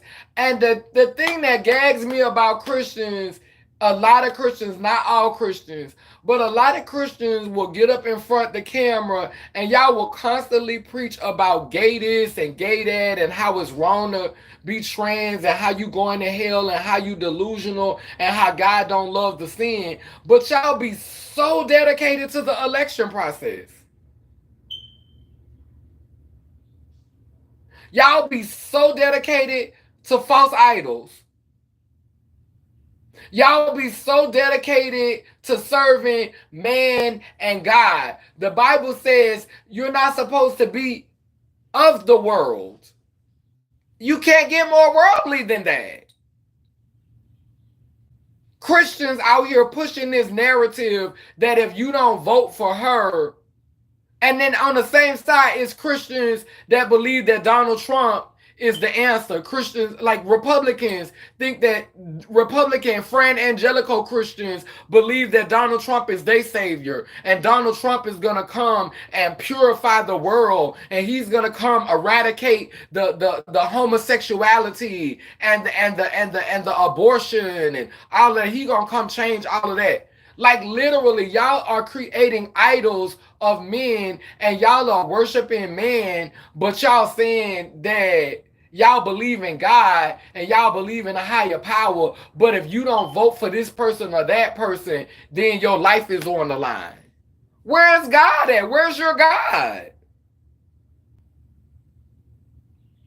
Oh, ye of little faith. That's what it's given.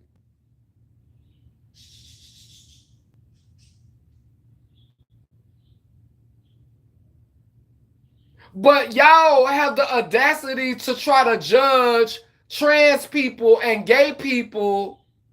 Some of us deserve the judgment because some of us right along with y'all with this idol worship.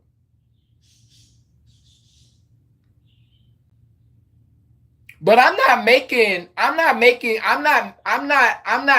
giving my energy to help somebody to rule over me.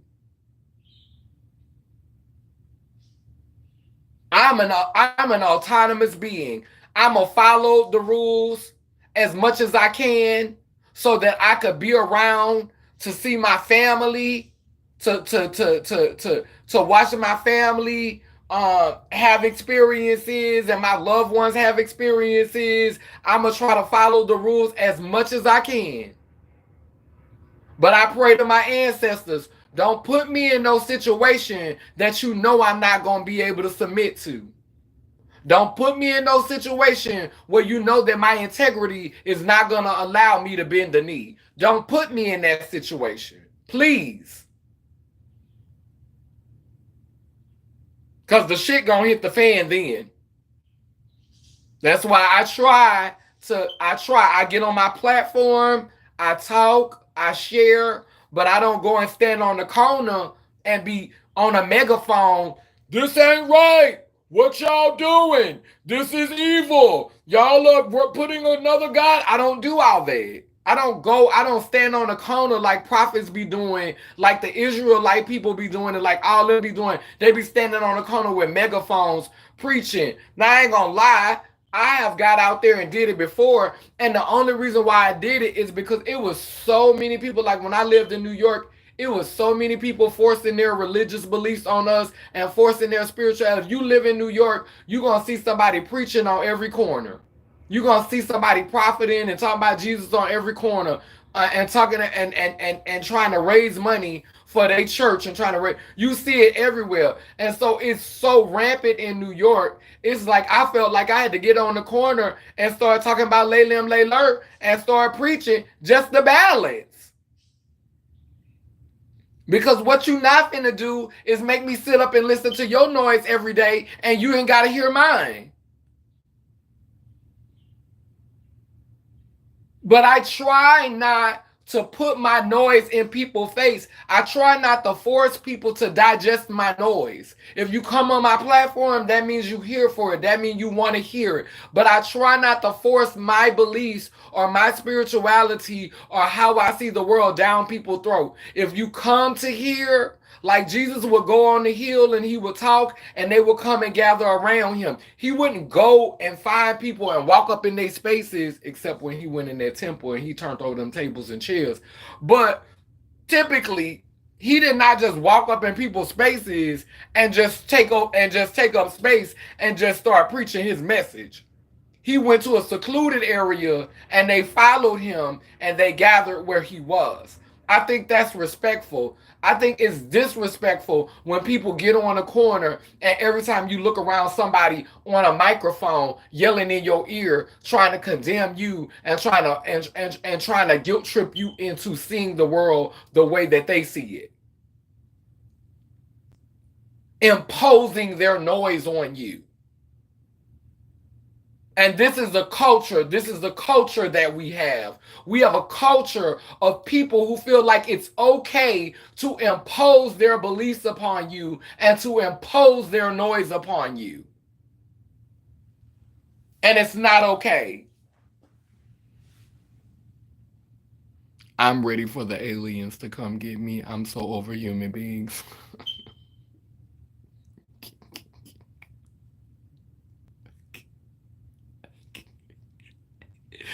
Ooh. Ooh. And I just pray that it be some aliens that had nothing to do with this, that you know are not coming to harm us, maybe to transmute us and to transform us and to give us a different form. I would definitely be here for that. I would definitely be here for that. Like, I'm ready for the ocean spirits to rise up out of the water and rise up from the bottom of the deep and call us to them. Like, I'm literally ready for I'm ready for this, for the ocean to just part, and for these entities to just rise up out of the water and call theirs back to them and be like, okay, whoever want to continue to participate in this matrix, y'all go ahead and stay here. But the ones who ready to go with this, if you've had enough of this and you're done with this, come on.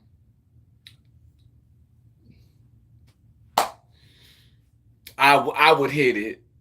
I would hit it because I mean this has been cute. It's been real, but I'm good. Turn me into TS Silver Surfer.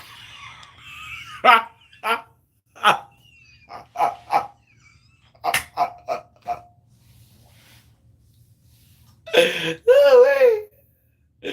Cause baby, cause baby, it's like it's like we're fighting. It's like the vote is supposed to be bringing more freedom, but it feels like we're going further into a prison. It feels like we're going further into a rabbit hole. It feels like we're going further into the foolishness. Like, it's crazy. Like, we're going further. Like, the more we try to free ourselves, the more chains we put on ourselves. It's crazy. The more we try to fight for liberation, the more bondage we end up in. It's crazy.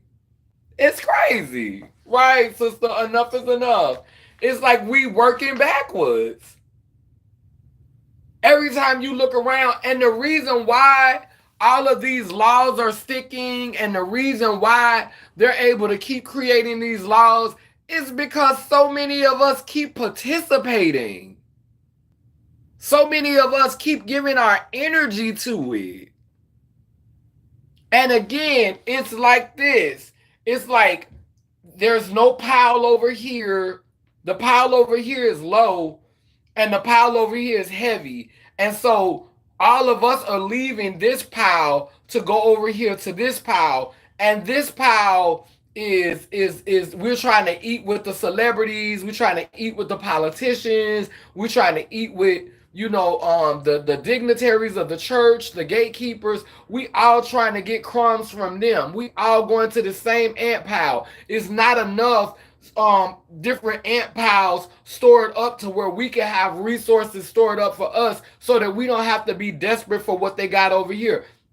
And that's why these conglomerates keep rising up, and that's why it's a few companies that own everything. And for the majority, so many of us are so invested in the illusion and invested in the dream that we so caught up in and getting up on the plantation and working and earning our keep on the plantation. You have to realize, after you've dedicated all that energy to voting, working, caring for your family, you don't have any energy to take care of yourself. You don't have any energy. All the energy that you have left is to do a little self-care, some retail therapy, maybe go and have you a drink, maybe go and have you some intimacy or a romantic fling, maybe go on a cruise. But you don't have any energy left to fight for yourself. You've been fighting at work. You've been fighting at school. You've been fighting with your family. You ain't got nothing left to fight against the institutions. You don't have nothing left. And that's what they count on. They're going to keep you in this state of try this, buy this, pick me, pick a ninny, and then you don't have no energy to fight for yourself. And so what do? Well, Kamala 10 times better than Donald Trump.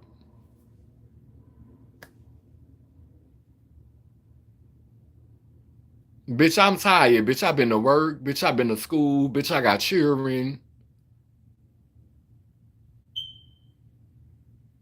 Girl, I got into it with somebody at church last Sunday. My my teacher then gave me homework. I had to work a double shift. Child, I barely have time to go and unwind and relax. I don't have no energy and no time to stand up against no institutions, to stand up against the powers that be, to try to create balance in this system. It's more of us than it is of them. And we are so divided because everybody is exhausted from giving so much energy to this matrix, to this machine, to this system. If that's what you want to do it, boo. Get your life. Get your life. Get your life. Get your life. And that's why people out here, and that's why I titled this video, because a lot of people, how they deal with it is self-medicating. People do a little bump. People smoke a little tina. That's why we have so many addicts. That's why we have so many people living through addiction, because they want to fight, but it's not enough people ready to fight. So that's why so many people use drugs. Y'all put down people who use, and y'all put down, but they self-medicate to keep from self-destructing and to keep from causing destruction. A lot of people are addicts and use drugs because that's what helped them to mind their business. That's what keep them from doing something that could be perceived as terrorism. That's why a lot of people move like they move.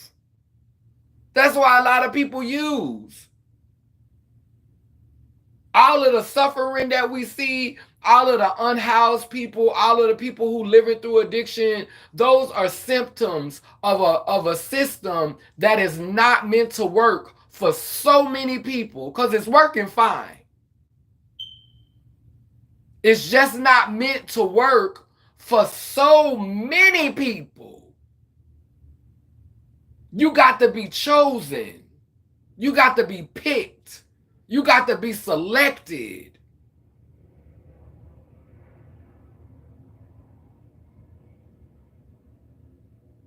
It's a coping mechanism. That's right. We look down on people who use drugs. We look down on people who get high. We look down on them. But trust me, if they weren't able to self-medicate, and this is why I am not, this is why I'm not a stone-blown addict, because I use things socially, but the reason why I'm not a stone-blown addict is because I found other outlets outside of the system, outside of the institution. I go to the market and I buy food, and I try to learn how to cook. I write poetry. I do art. I paint, obviously. That's an outlet for me. I go in the studio and I make music. That's an outlet for me. It got to the point one time I couldn't listen to none of the music because the music seemed like it was harming me. It was putting me on this harmful frequency. And so I learned how to create my own peace. I learned how to create my own joy. I feed myself well. I do things that help me to get out, to get out stress. I create, I craft, I paint. Sometimes I sew. If it wasn't for art, I don't know who I would be. I don't know who I would be.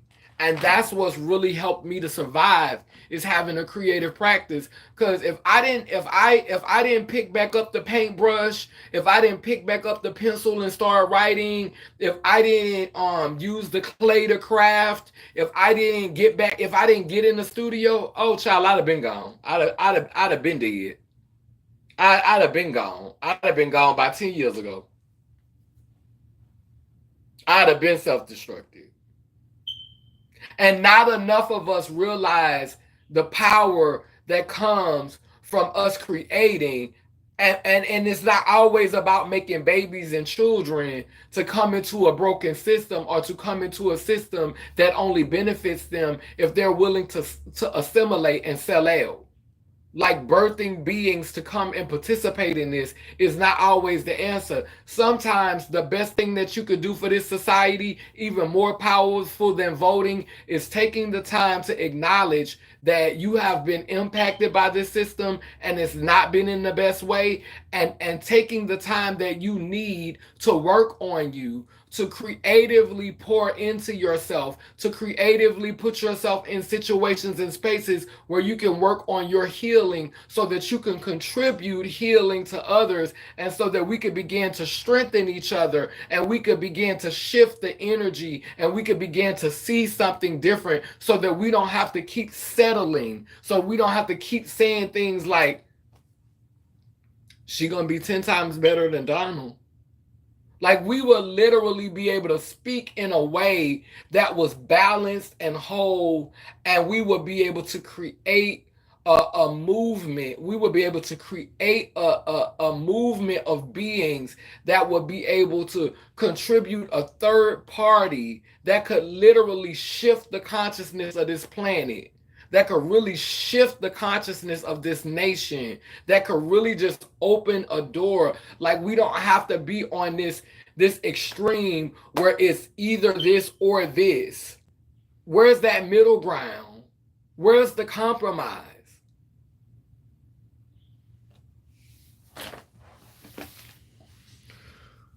It's too many people walking around who should be very glad I have access to marijuana on the regular. Right, it's a lot of people that should be happy that, people self-medicating. Because it could be a whole different situation if people didn't have the tools that they needed, just to say, okay, like that church song say, if you can't help me, please don't stop me. Move out of my way. Don't try to block me. I got a race to run, and I'm running by faith. At the finishing line, I'ma see the creative face. I changed that word. But the point is, if I can't help you, at least I ain't gonna stop you. I ain't gonna try to block you either. Because I know you're running this race. Y'all running this race. Y'all a part of this race. So that's what I got for you. I got enough grace not to block you. That's what I'm offering. That's what I got for you. I'm not gonna be an obstacle for you. I'm not gonna be in your way. I'm gonna be over here doing my thing, minding my business. We could all get back to running our business. We could all get back to running our business. I'm gonna be over here in my lane, minding minds, minding minds.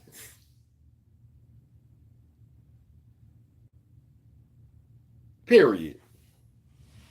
That's what I got for you. I'ma stay out your way, and I'ma mind my business.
I'm trying to find a poem to read before I close out this evening.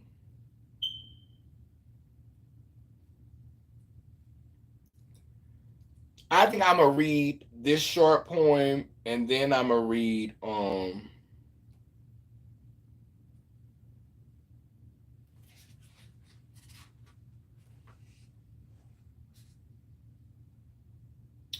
I think wait, we walked among the masses. Okay, so I'm gonna read one that was about addiction. Then I'm gonna read. It's another one that I want to read. I don't see it though. I'm gonna read "Stuck in the Bathroom."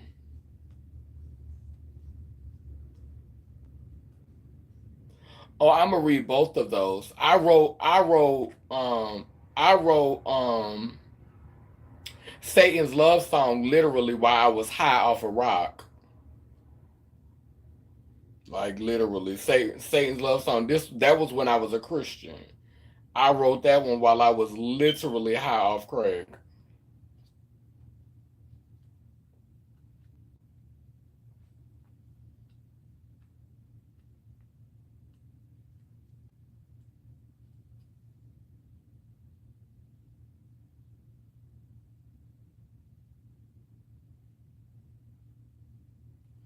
Okay.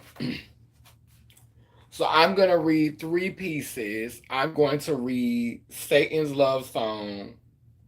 I'm going to read Stuck in the Bathroom. They were both written in 2004. And I'm going to read um, a piece called Purple One's Rise. And then I'm going to light our candle.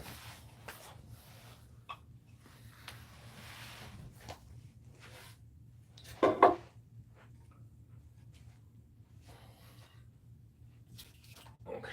We're going to do one candle in this video. But we're going to do the purple one.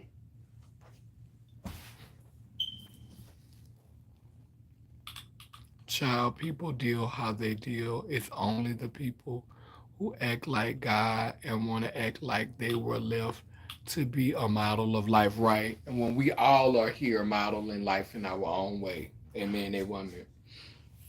Okay, so Satan's love song, I wrote this when I was dealing with this guy. He was real chocolate. It was so funny when we met, we smoked weed together. Then the next time we saw each other, we did coke together. And then the next time we was together, we smoked crack together. So it was like the drugs kept getting more serious. So like when we the first couple of times we messed around, we smoked weed together. I didn't see him for a few years. The next time I saw him, we snorted coke together. Then I didn't see him for a few years, and then we smoked crack together. And it was so crazy because he was shocked that the crack wasn't controlling me because he had been up for like 3 or 4 days running ragged, and I went to sleep, and I woke up and I wanted something to eat, so I asked him for some money to buy something to eat. So he bought me some chicken, and he slept all day long. So he thought when he woke up, because he had 3 big pieces of crack left, and it was sitting under the bowl. I knew where it was at and everything, and he thought when he woke up the crack was gonna be gone. So he was so shocked that I wasn't that sprung out because it was some good ass, like this was before Katrina. So drugs was drugs back then. They wasn't cut with fentanyl. Coke was coke, crack was crack, and you was high. So I was high as a kite, when I did it. But I knew I just wanted to wait to do it with him because we were doing it together. So when he woke up and he saw that none of it was gone, that I wasn't acting like a geek monster, and I hadn't went and stole a piece, he got mad because as soon as he woke up, before he ate food, he was ready to get high. As soon as he woke up, he went straight to the bathroom to take a hit. And he asked me, did I want some? And I said no. So he forced me. So he forced me to get high. He made me come in the bathroom while he was hitting a pipe, and he was taking a poo, and he hadn't pooed in probably about 3 days. So imagine me being in the bathroom with him, smelling what was coming out of his body, and I couldn't leave out of the bathroom. I was like, that was one of the most humiliating moments of my life, being forced to be in the bathroom with him while he was taking a dookie, and it was stinking. It smelled horrible. And while he was taking a dookie, this is why when she was reading me and talking about my teeth and talking about my nuts being folded up inside of me, when I say people have said worse things to me, I've lived in addiction, and people who use crack, their mouth can be the most vicious mouths on the planet. They can cut you everywhere but under the bottom of your feet with their words. So when I tell you I done heard it all, I done heard it all. He hit that pipe. He looked at me. He said, I'll never forget the words. He said, don't try to act like you got some fucking dignity. You ain't nothing but a fucking crack monster. Fucking crack monster. Now hit this fucking pipe.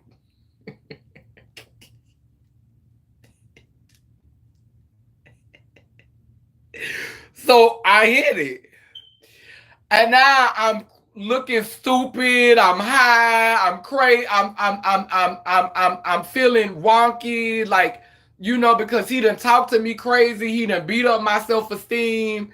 I blew out the smoke. Now I'm vulnerable. I ain't got all my senses about me. I ain't got all my faculties about me. He have power over me now because now I'm vulnerable. So now he could use my body. Now he could treat me how he want to treat me because he forced me to go ahead and get high with him because he was ready to fight me because he felt humiliated because when he woke up, all of the dope was still there.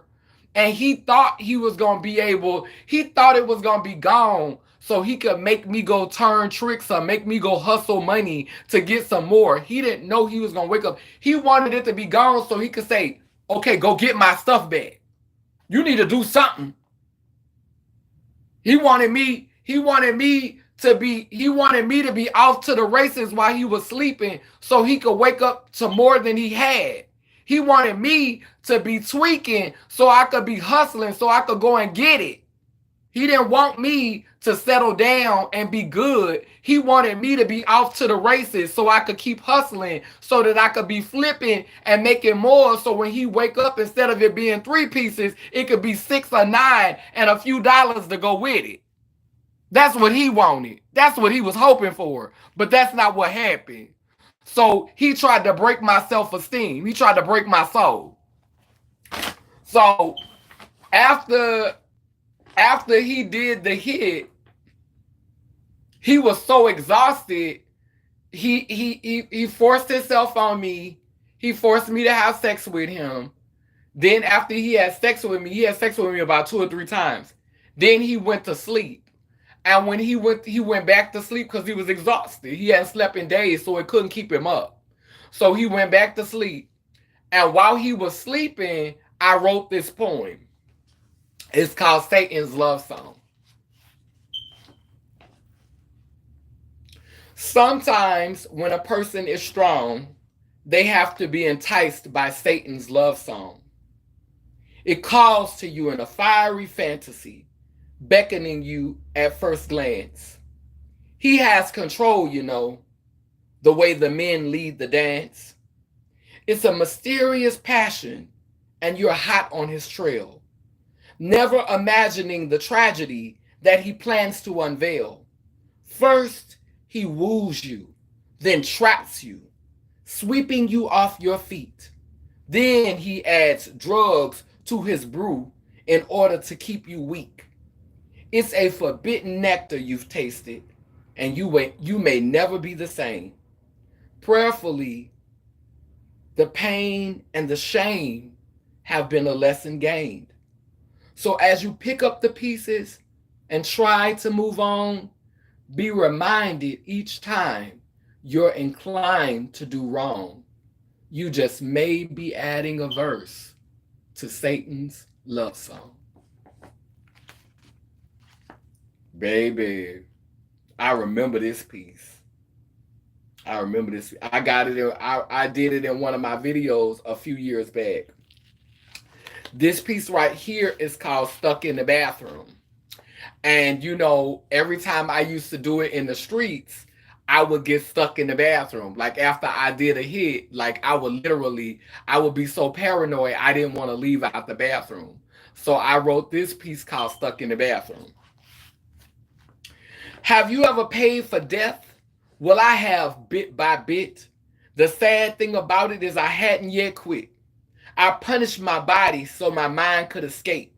Each time I do this, my dreams are being raped of a far greater destiny, one not orchestrated by doom. I seem to have missed, somehow stuck in the bathroom. Who needs an STD or a free pass to jail? I do a better job of sabotage. I put myself through hell. The truth is hard to accept, but it's a secret that can no longer be kept. I've seen the enemy, her eyes stained with gloom. I see her every time I get stuck in the bathroom.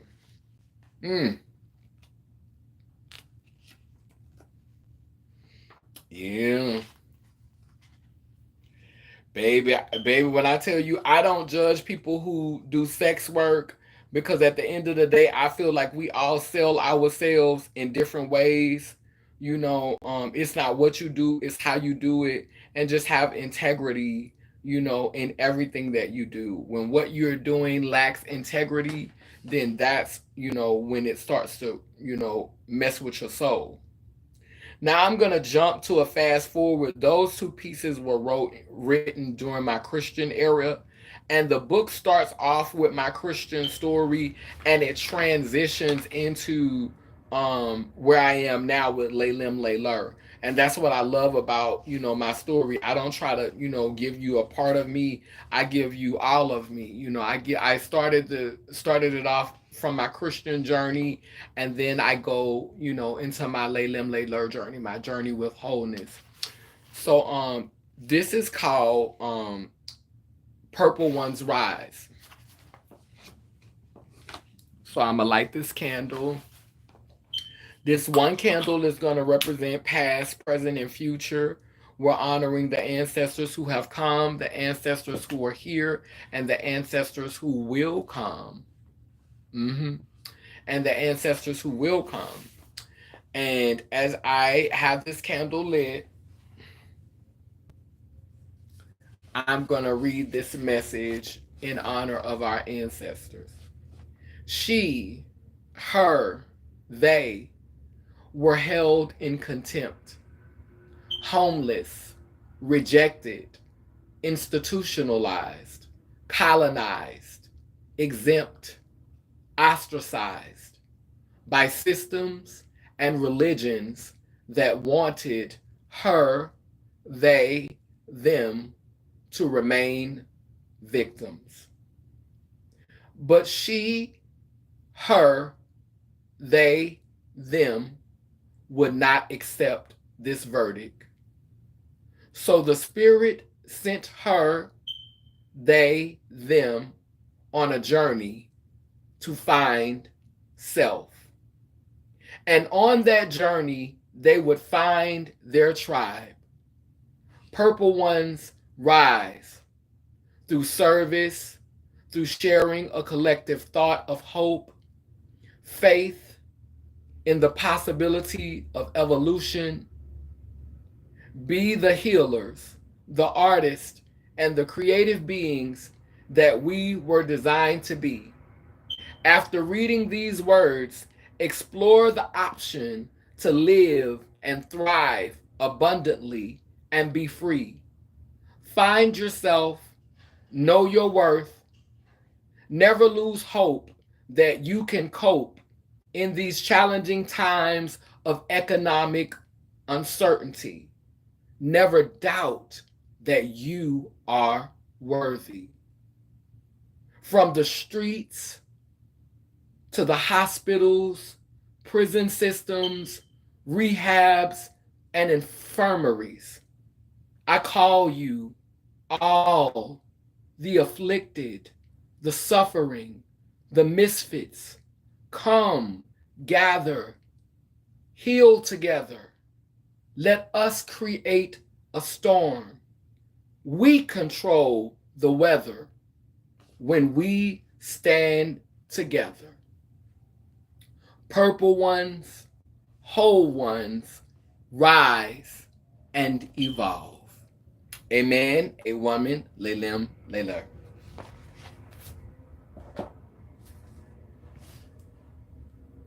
As above, so below, as within, so without. As above, so below, as within, so without. As above, so below, as within, so without. Thank you, God Goddess. Thank you, God Goddess. A man, a woman, Lelem, Leler. Down but now that I say cool, it keeps spinning and turning. Iangani, Iyanko, Kalukalo, which means I am a child of God and God Goddess. And if I am, you know you are. Bound and round, both circle and square, we too speak life, so operations beware, sending healing to those in despair. Il Babosawa, we come in peace, no harm to any, Lelem Leler. As usual, I would like to thank my amazing moderators, Hey Faith and 100% Pure Love. I was just thinking about this yesterday. I was like, my first moderators are Faith at 100% Pure Love. How magical is that? Like the ancestors, like they really was popping their shit with this. Like Faith and 100% Pure Love. Come on now.